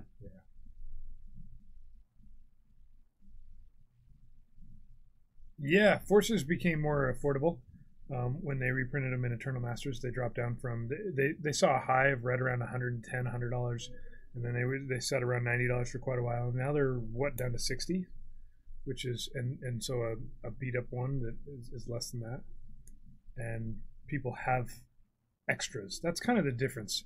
Is for a while there, Force of Will was a card everybody that played Legacy wanted 4 of, and then they just kept them. So there was a limited number of them, and then there was even less and less as more people played Legacy.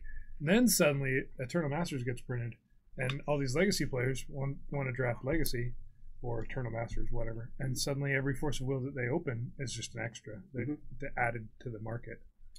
All right, things are starting up over here. Excellent. Some magic, thank goodness.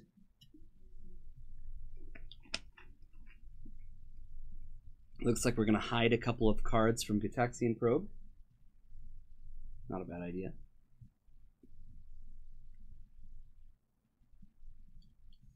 So, 4-color control versus Sneak and Show. This is a pretty common matchup. Yes. 4-color control is one of the more popular decks right now. 4-color check pile or Grixis with green or whatever you want to call it. Davis is trying to win faster, right? Yeah. Davis is trying to resolve a show and tell, but he kind of has a plan B in the second show and tell or in a sneak attack.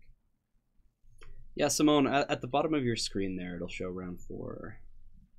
And Terry probably knows that Davis is on sneak and show, right? They were just sitting next to each other, weren't they? So he's probably aware. Yeah. Sometimes it's not immediately clear the show and tell player is on show and tell. Yeah. Like at the moment, it looks a little bit like it looks a little bit like Storm still. It could. Yeah, it could be both. Sorry, Big Red Joe. Okay. I am so sorry. If you wanted to play Nyx Fit, I might have that deck available. Who knows? Yeah, the Lotus Petals. I could at least lend out Rectors if I'm not playing the Nyx Fit in that event. The Lotus Petals is pretty telling here that that's what he's on. Yeah, but Gitaxian Probe. Yeah, all 3 cards that Davis has played could say Storm, but I assume that these players know what's going on.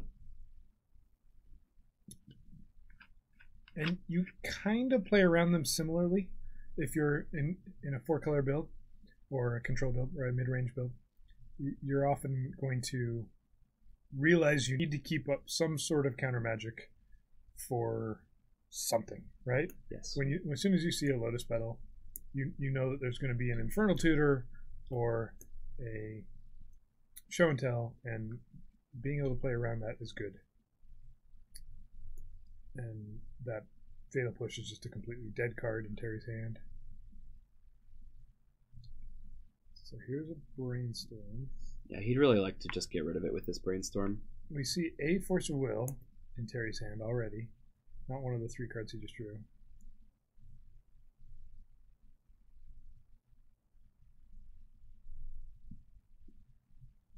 Yeah, Sneak and Show has been popular lately. It's a very simple and linear deck. Yep. If you're gonna go play in a GP, it's often a popular deck at GPs because it's a deck that's not hard to play for a full 10 rounds or whatever you end up doing. Most of your wins look like free wins.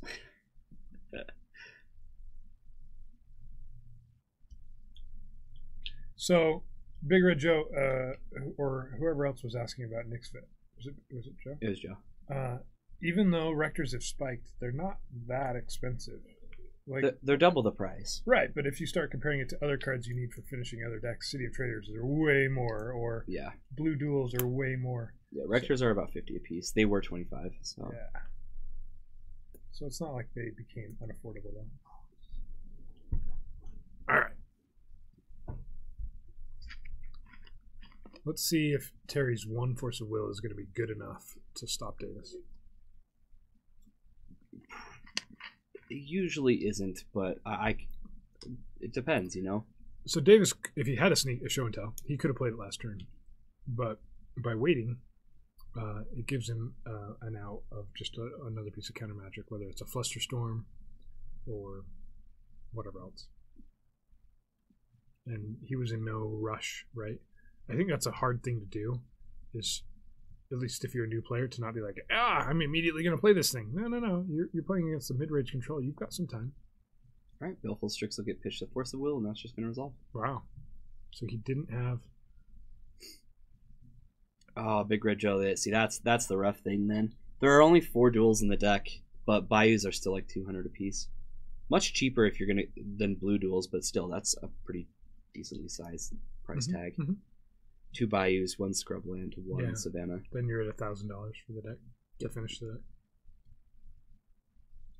It's cheaper than a lot of legacy decks, but not everything translates to other things as well as if you built like Delver.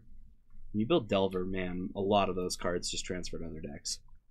So this Jace is pretty strong for Terry. It's not the best answer in the world, but it's an answer in that if Davis show and tells save this next turn, whatever he puts out, Terry can bounce the next turn, right? So now sneak attack becomes much better.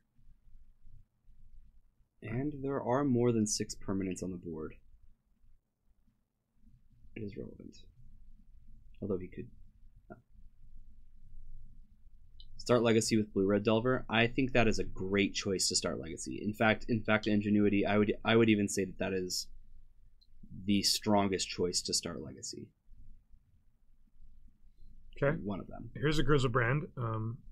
Like I said, this thing's just going to get bounced, but this is a better choice than Emrakul here in that it gets to draw Davis a bunch of cards. Yeah, I don't really like... And we're not even lands in fronting. We're lands in the top cornering with Jace.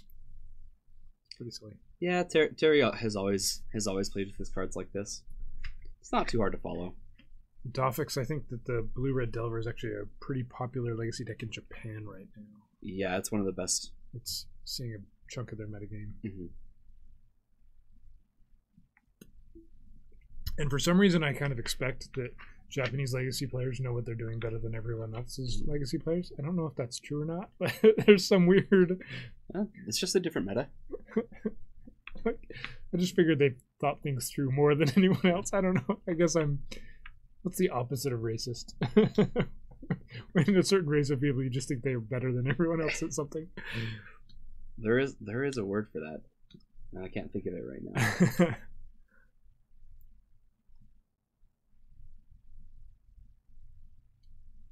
All right, Ancient Tomb gets discarded. Your 6 duels are worth more than your car. It's a 99 Honda, so it's not worth much.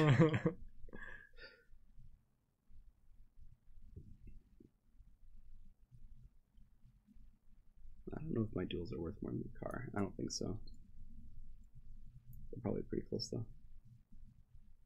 The Japanese explore the format more. Yeah, I'm not sure if that's true or not. Are you stating that like that's a fact, or are you just suggesting that as a reason why that might be? And by explore the format more, you mean like brew or test more heavily? They're testing, yeah. I think that might be a thing. Like, it sounds like a lot of the blue-white controlled Miracles lists are being tuned heavily by Japanese players. Yeah, maybe we need to get Blue Red Delver on online. Maybe I can play that tomorrow. That'd be fun. Explore it in a 99 Honda. About experiment. Okay. Experiment more. Cool. So we saw a bolt that went to Davis's face, and then Grizzlebrand got bounced.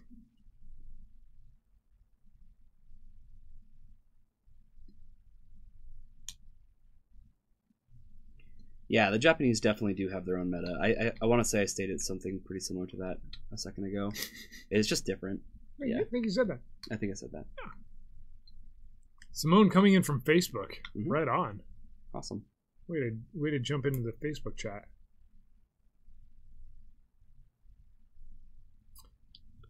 Yeah, that sounds like a fun deck to test with Doffx. So I do day streams during the day, usually Monday through Friday. So maybe I can run a couple weeks with that. Try it out. Yeah, I think I'd like it. It's not a super complicated deck to play. No, it's not. But you still have brainstorms, and ponders. There's still some choices. Yep. Davis is over here with enough Lotus Petals that he has a Black Lotus. Is that how it works? When you have 3 of them, sacrifice them to tap for 3 mana. That works.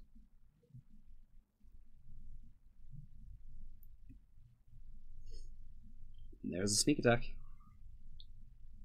Sneaky, sneaky. Sack a petal. Here's a petal. Here comes a Grizzlebrand. This one has haste. Oh. He can't draw cards, so he needs to have an answer in hand. Doesn't he have an answer? Okay, here it is. So he's choosing not to use his fetch lands. He apparently doesn't want to go down to 2 life. Spell Pierce answers that. Jace is going to die, and he gets to go back up to 10 life. Yep. Now he can crack his fetch. Deathfire Shaman was threatening lethal. That's why he doesn't want to go to 2. He needed to make sure that Griselbrand would hit. Right. So it looks like he's got another Griselbrand in hand. So he's just going to end the turn there. He doesn't want to draw cards now. He's at a healthy 10 life. Healthier. And he has a pretty strong game plan for next turn. What he can do is he can sneak attack out Griselbrand, draw cards, try and find an Emrakul, sneak attack it out, and win. Okay. Or just about win. It looks like Terry's going to have just more than 6 permanents, right? Yeah. I think it's more about damage but at this point. It'd still be over, right? If he makes him sacrifice 6 things.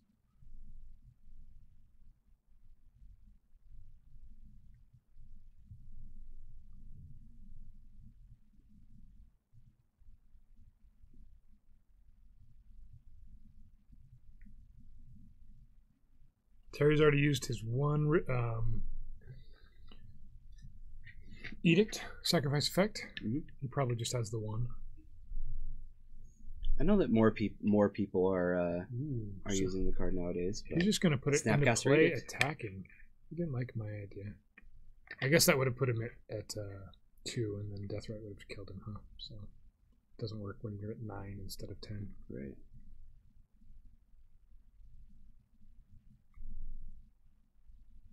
It's still going to be an edict, though. Yep, there's the other edict. Told you there was 2 of them. There's 1 and a Snapcaster 1. Duh. Jeez, Bryce, why don't you ever listen to me? So this time, Davis just says, okay, that one's dead. That changes things a little bit. I kind of like that attack with the Baleful Strix there. Putting Davis to 9 mattered instead of being at 10. So he goes down to 7 off of Deathrite Shaman. Terry, on the other hand, is sitting at 18 life.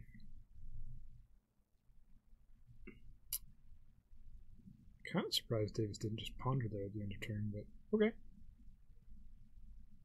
Yeah.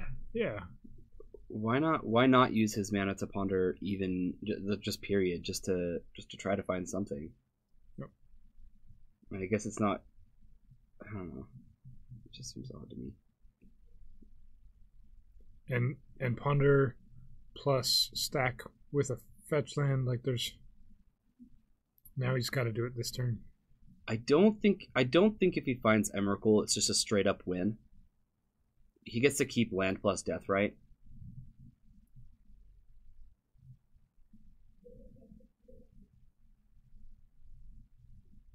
And looks like he's thinking about keeping him on top. Okay, so draws a card. It's a Rainstorm.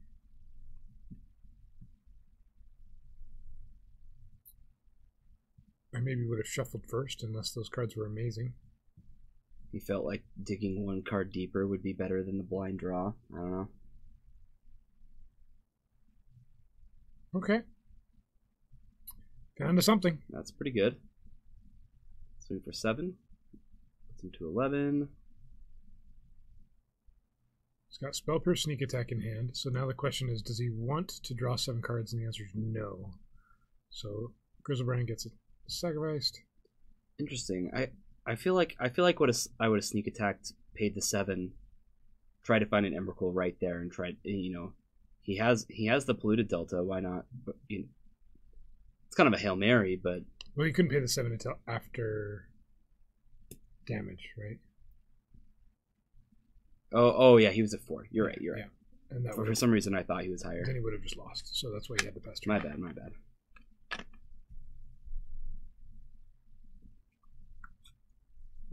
There's Jace. So this is a Spell Pierce that Terry can pay for. But it does stop the 2 damage from the Deathrite.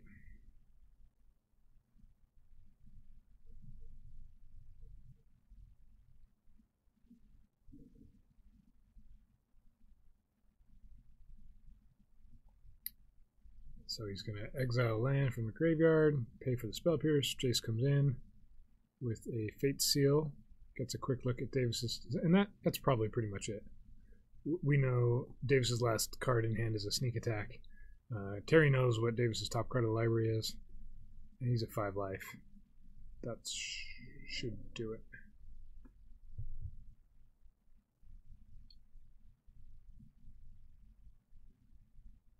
So Terry right here will take game 1. Even though Davis was able to show and tell out a Grizzlebrand and Sneak Attack out 2 others. That's impressive, right? Yeah, it really is. So on our other match, we have Corey versus Calvin while these guys sideboard into game 2. And let's see where they're at. Yeah, this is a finals that's not usually what we see. Yeah. We haven't seen Sneak Attack in our Tuesdays for a while. Yeah. Ooh, I like what I'm seeing here. So this is definitely not John and Davis. This is let me change that. This is Calvin on your left. He's playing a 4-color with Dak Faden. Yes. Did I tell you my Dak Faden story for the 1K? No. Not for the 1K. For the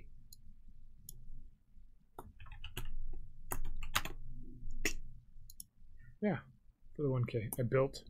I was in here obviously, but I built a deck just in case, and it has a blue-red planeswalker in it. So I quickly threw the deck together. I just changed my Grixis to whatever, and it was running Leovold. So it was a 4-color deck running Leovold, and Dak Faden and Leovold is kind of a fun combination of cards, right? And I get here and I'm playing it. I'm even telling my opponent, "Oh yeah, I've got Leovold in the Dak Faden because it." And I draw the Planeswalker, and it's Rouse Eric. Like, Rouse Eric in Legacy. That is not Dak Faden. Not Dak Faden. No. Not very good. Ooh. Look at this list Calvin's playing. He's got Foil, Liliana of the Veil, Foil, Dak Faden. This is Clashed list. I've played against this list before. It has Punishing Fire. As you can see, there is a Grove there. And then it has a 1 of. I think all these planeswalkers are 1 of. One-ofs. And then there's 1 Jace the Mind Sculptor as well. Okay. Yeah. So 4 1-ofs. It's Super Friends, but I think I can actually just 1-ofs. Find this list. I'm pretty sure I can. Or I guess I can just work from here. I'm intrigued. Chandra, Dak, Liliana, and a Jace. Along with, Clash is really good at it. I've lost to him twice against this deck. I have not beaten him yet. Not this one. Oh, that one. You went 2 Dak Faden, 1 Liliana, 1 Chandra, 1 Jace, 1 Leovold. This is fun. 3 Grove the Burn Willows. And it has 2 Rise Fall. Yeah, this deck is so greedy. We can transfer over to this list in just a moment here, or you guys can find it. It's on. We're looking at it on. Or just link this. There we go. We'll link you guys so you guys can pull it up. He 6-0'd a Legacy Challenge with this list. Okay. Yeah, he's a trophy leader. I want to say he's also a streamer, I believe. I like it.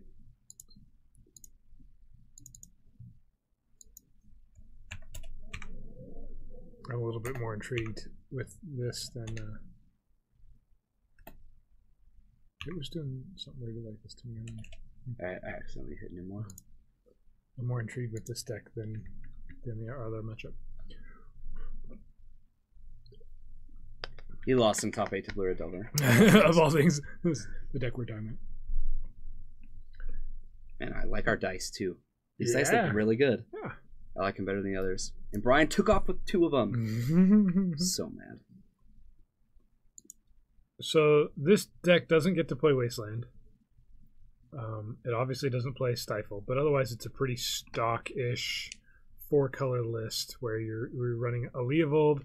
It's a Snapcaster deck, and you get 1 Edict, 1 K Command, 1 Toxic Deluge, 1 Lightning Bolt, 1 Fatal Push. Those are all main. And I need to try this list. Yeah, it looks fun. I still have 300 round. Shore and Underground Sea. Ugh. Just to let everybody know, 2 Underground Sea, it's not enough. Apparently. A lot of decks play 3. I know. A lot of decks play 3 Volcanic too, and I only have 2 of them. Pulse of Marasa in the sideboard. Whoa, that's going deep. There's the Notion Thief as well. So Notion Thief plus Stack Faden is really fun. It's a really cute little thing that you can do sometimes. Yep. It's also a rough card because it's in his sideboard and it's a 4-mana sideboard card. So there's a lot of decks that you'd want to play it against, like Storm or something, and you never get a chance to even play it. So here's Chandra plussing. Pulse is the best anti-storm. They go Infernal Tutor, and you put something from their graveyard into their hand. And so they have to get another one. Yeah. They just get another whatever card you chose. Yep. That's great. Man, I remember when Pulse of Marasa got printed, I started playing that limited format. And like that card was incredible in that limited format. I was like, this has to be a card that sees play somewhere. I wasn't expecting it to be a legacy card, but yep, you just put one of their fetch lands. That's actually a pretty decent sideboard card for Nyx Fit. Wouldn't be the worst. As seeing as Burn and Storm are 2 of the more rough matchups. Yeah, it's not a bad idea. And then we were talking about a way to get back a creature as well. It fits all 3 of those roles. Yeah, it really does. That might be a thing. I'm a fan. All right, let's get back to our other match here, the finals. We'll jump back and forth, of course. You guys watch this. I'll go outside and watch the other match. Okay, see ya. Got a Gataxian Probe. We see a Brainstorm, a Ponder, a Red Elemental Blast, and something else. A Force of Will, and a something. What is this card? Thoughtseize.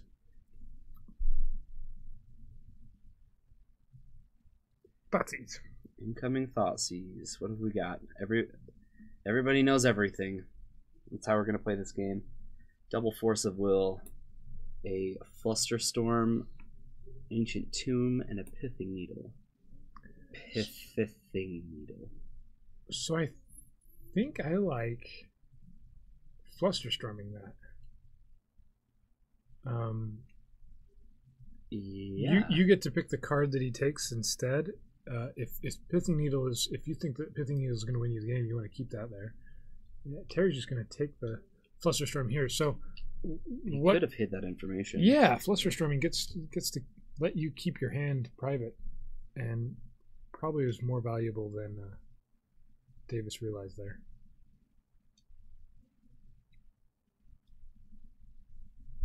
And it may have even, it's possible that Terry would have fought over it, but Terry has to feel pretty good about what he sees from Davis's hand, though. Mm-hmm. Not a lot's going on. He's short both of his pieces, to his victory. He doesn't have a big creature, and he doesn't have a way to put the big creature into play. Terry would love a Wasteland. That would help things a lot. Oh yeah, Giovanni. Sorry, Calvin has all foiled out decks, all of them.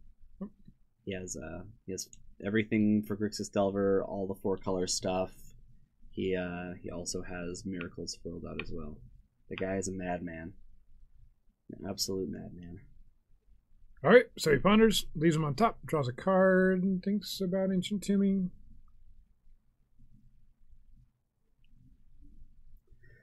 Big Red Joe. So the Swag Tusk is in there mostly because I was acknowledging that burn is a thing and gaining some life would be good. Not only that, but some people just know how to shut down your strategy, and a lot of times you can just get a big beater like Thragtusk and just win the game. Yeah, we were discussing either Thragtusk or a Grave Titan, or Sigarda, right? And yeah. The other two, some of those are Green Sunable, but otherwise you can Living Wish for them if it's just in your sideboard. Yep, they're meant to be a Living Wish target. Even Foil Leo, yes. Even Foil Leo. Like I said, he is a madman. The only thing that is not foiled out are the cards that don't come in foil. He likes the invocation and masterpiece cards as well. So if there is a version that is an expedition / invocation, whatever, he likes those. Yeah, Sigarda was high on our list of cards to put in that slot, just because people can't really interact with it. You play it and just, how are you going to kill it besides wrathing it? But we decided on Thragtusk. It's resilient. It gains you life. It wins you the game. But any one of those 3 choices would have made a lot of sense. All of them are meant to be a Living Wish target. They're not really meant to come in and be green sunned. So there's that. So Terry's stuck on 1 land. He's digging. You can see Davis here is contemplating Force of Willing this brainstorm because of it. And it might be worth it. I don't know. Yeah. You get the 3/3 off of the Thragtusk, no matter what happens to it. As long as if it leaves play, you get the 3/3. So I think Terry saw a basic swamp, which is rough because that means he's brainstorm locked and can't shuffle away any cards. But it is another land. He also saw Sylvan Library, but that would be uncastable with the swamp. Maybe he didn't even see a swamp. Wow. Maybe. Yeah, Dofix. That yes, if they terminus a Thragtusk, or a Swagtusk, or a Thraggle-Waggles. It's a leaves play trigger. So it's you a leaves still get play, it. Yeah. so you get the 3/3. They can swords it, make you sacrifice it, bounce it to your hand. All right, so here's a brainstorm. So Davis is going to pick up his whole hand since it's no longer known information. He's going to write that down real quick. He's laughing at you. Swaggle-waggle. Swaggle-waggles. Yeah. People always call it Swagtusk, and Thraggle-waggles or Swaggle-waggles. I really don't care. It's just strictly better. Big Red Joe, I quite like the idea of Bitterheart Witch. I haven't played it to know if it's better. I agree. There's some value in if they have Surgical Extraction or Deathrite Shaman and it just completely shuts down your deck, can Bitterheart Witch make it so that it doesn't shut down your deck? Yeah, Deathrite Shaman doesn't beat Bitterheart Witch. It's the way that it's worded. So, who knows? Yeah. You could try it. I like it. It's not a bad idea at all. But I'm not sure where I like it more. Like having one Rector in the sideboard or having one Bitterheart main, is it a 5th Bitterheart or is it a 5th Rector, or I don't know what the split is. I'm not sure. Down at Swaggle Rock. Everybody knows that's where Thragtusk is from. I should have known. Yep. I should have known. Yep.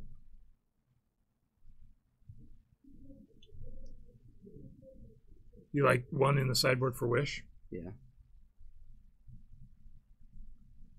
There's a couple reasons why it's decent main though too, because if you have 3 Rectors main one side and they Surgical Extract your Rectors, you still have a main deck answer. You have a main deck answer, and you can also Living Wish for the one in the sideboard. Yeah. Yep. It's not a bad idea. Well, we can explore it. We do have one online. I think we were thinking about it, so we just got one. We could test that out. Everybody knows I'll be playing more Living Mix Fit.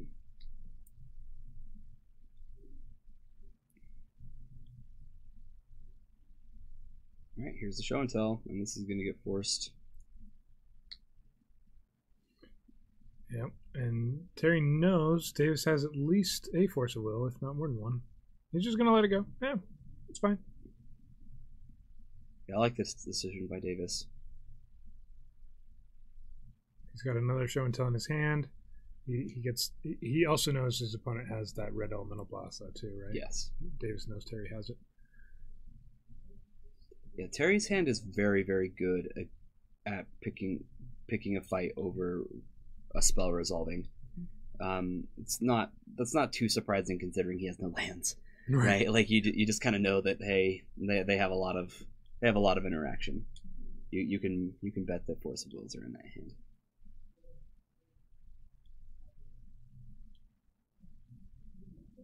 Abzan Phyrexian Tower. That's the name of your deck.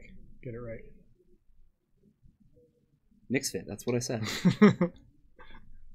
It's non-punishing Phyrexian Tower. Abzan. I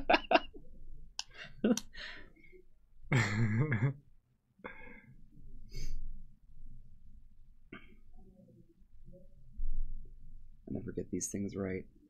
I'm always wrong. So embarrassing. Non-punishing. Phyrexian Tower. Abzan. It's I like to win with 8 drops. Deck. Okay, so here's the show and tell. Red Elemental Blast is going to try to take care of this. We've got Force pitching Force. And a Force pitching Leo. Oh. Spell Pierce.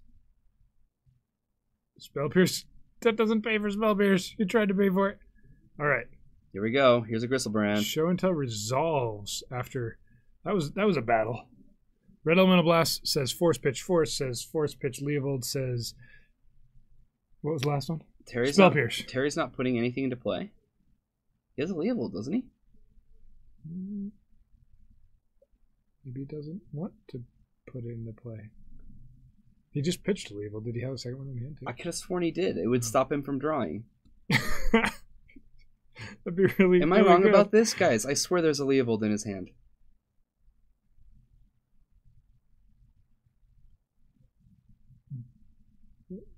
He likes to live dangerously. He likes to win on his own terms. Cast his own spells. I don't know. We're pondering. Lots of ponders. Davis is just searching for something. Anything? No, I am like 99% sure there is a Leovold in his hand. Yeah, it's possible he forgot. Maybe he forgot that he gets to put something into play?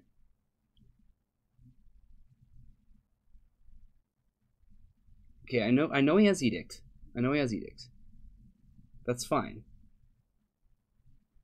There's a Leovold, there's a Snapcaster. Guys, he had a Leovold. He could have stopped literally all of that from happening, and then just the turn would have been passed, and he would have Diabolic Edict. What is going on right now? All right, Sneak Attack coming in. He's like, okay, I'm at 1, and I have no lands. Hunt City Games. 100%. That is a Leovold. And it was there before, too. It wasn't in his last 2 draws. So, they changed the rules on cards like Ghost Quarter, where you destroy your opponent's land, and then they get to shuffle. And if they choose to... It used to be, if they didn't search their library for a land... There's a Leovold. There, found it. Yeah. You now... It's the person who controls Ghost Quarter has to say to your opponent, hey, are you choosing to fail to find? Are you not going to find? Same thing with like Path to Exile. I don't think that's the case with Show and Tell. I don't think you have to say, hey, opponent, are you sure you're not wanting to play anything? Because... Yeah, I'm aware that he pitched a Leovold to Force of Will, but he had another one in hand. Like, when he did that, there was a Leovold. I'm actually sure. That is just crazy to me. I mean, it wouldn't have like assured a victory or anything. He still would have had, he still would have had to untap, deal with the Gristlebrand, and continue on with the game. But this is correct, right? Yeah. Okay. No, it's not that he had 3 mana Ingenuity. He cast Show and Tell and didn't put anything into play off the Show and Tell. Yeah. Davis cast Show and Tell and put in a Gristlebrand, and Terry put in nothing, and he had a Leovold in hand. And the Leovold would have shut down the Gristlebrand. Right, and the Leovold would have just shut everything down. Yeah. Sorry. All right. While these guys shuffle briefly, let's take a peek at. This stuff is happening. There's Planeswalkers. There's a Notion Thief. Man, that's exciting. The Notion Thief just dies to Liliana, though. Worth mentioning. So, Jace probably didn't brainstorm. You can do it in response to the Jace activating, though. Yeah, right? Yep. So maybe you did. Maybe we missed something brilliant. Maybe.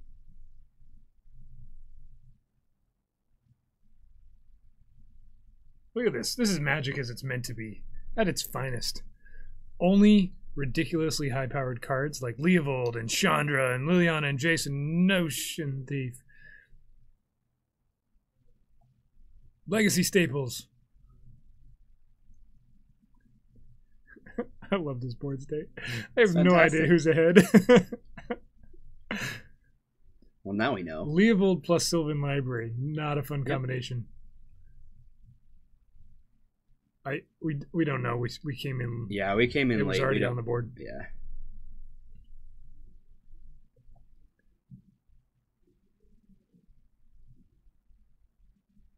Snapcaster Mage after the draw.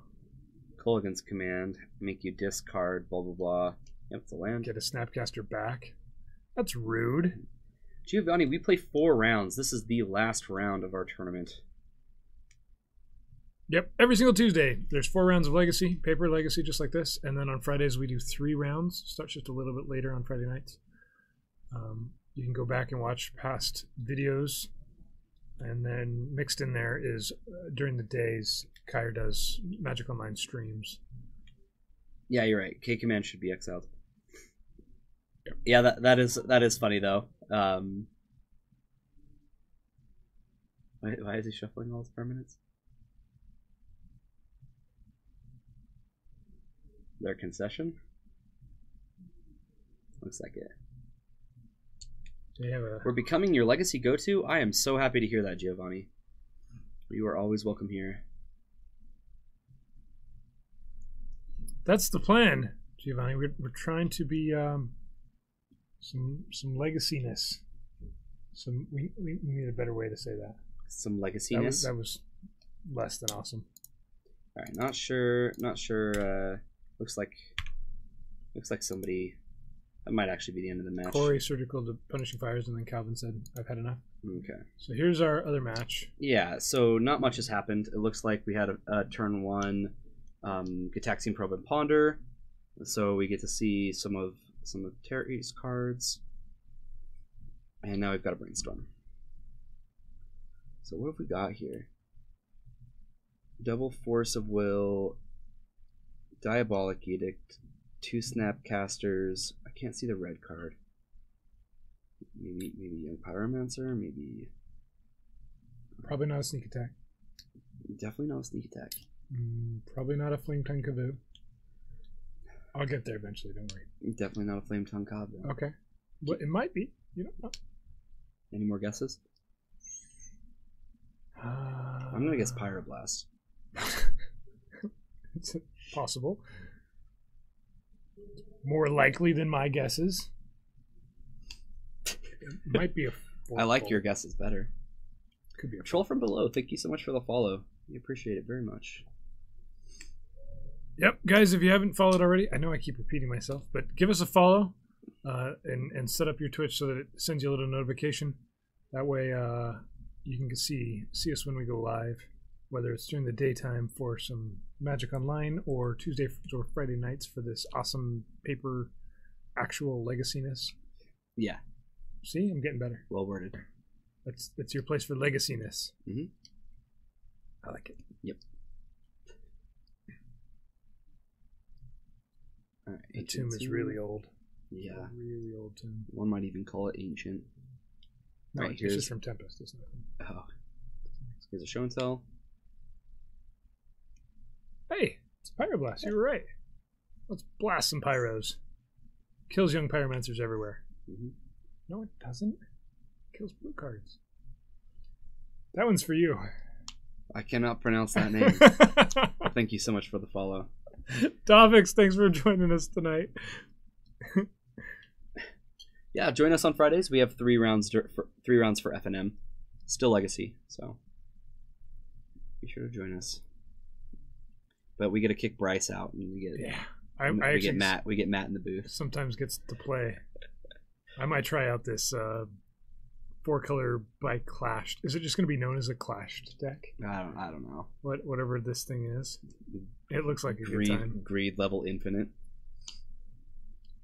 Okay, we have a Thought Seize. We see double Sneak Attack, double Gristlebrand, and a Gitaxian Probe. Man, I really struggled saying that. So, just to confuse everybody watching, the lands are in play, the Snapcaster is in play, the Edict and Force of Will are in his hand, and that card that he's touching is also in his hand. In his hand. This is some ultimate good luck figuring that out on your own. Can you tell us the specs on the Sneak and Show deck? I think it's pretty darn standard, Christian. Yeah, it's a pretty stock list, I believe. Yeah, there's nothing too crazy going on. Right. If you just looked up Sneak and Show on like MTG Goldfish or something like that, you're just gonna give him a list. Sure. I don't know if this is. Just send him this. Send him this link. He's playing Gitaxian Probe, so this one's a little different. Go ahead and copy that. Terry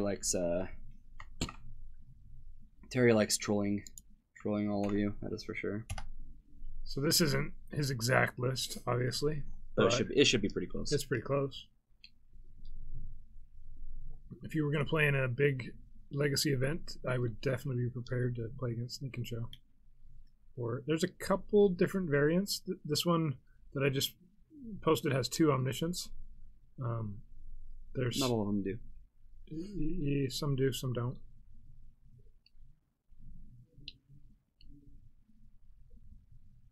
Some have the Sneak Attacks sideboard, and it's more of a mono blue plan. Alright, incoming Gristlebrand. Gain 7, lose 7. And you really can't afford to draw the cards either. Deathrite and Snapcaster are okay. This is going to be on Deathrite Shaman. So now he's considering right here. He's thinking about drawing 7 cards before his end step. He'd go to 3, and that's an attack for lethal. I don't think he can afford to do that. Right. Yeah, Davis is like, come on. But in those 7 cards, you can easily see a creature that you could sneak attack out to block with. Yeah. And I think that's actually a stronger play than not. And look, there's another Snapcaster Mage. Okay, he's got a Brainstorm. If your last card was Brainstorm, then that gives you almost as many looks as the 7 cards from Grizzlebrand. Not quite, but that feels a lot better than just sitting on a dead card that doesn't let you do anything. So Pithing Needle obviously named Deathrite Shaman, so he can't activate it and use it as a win condition. He's just on an attack with them. Attack. It's better than nothing. So if Davis doesn't see anything, okay, he saw something. Yeah, I'd call that something. Definitely. Here's an attack with Grizzlebrand. Puts him to 14. I'd go ahead and draw 7 cards right now. You know what the top 2 are. You don't have a shuffle effect. He's only going to be attacking for 4, and you're at 14. So you can go down to 7 and then win the next turn. If you find an Emrakul. Yeah, but if you don't find an Emrakul, you're not winning the game anyway. So he Yeah, chooses not to. Probably not. Let's see how it plays out. He knows what the top 2 cards of his library are. Yes. I don't know what they are. I think it's going to be a draw. I do not think this is going to be a draw. No, I think he wants him to draw 7 cards. Oh, he wants him to draw. Oh, okay. Brainstorm gets Spell Pierced. Attack for 4. Davis is down to 10.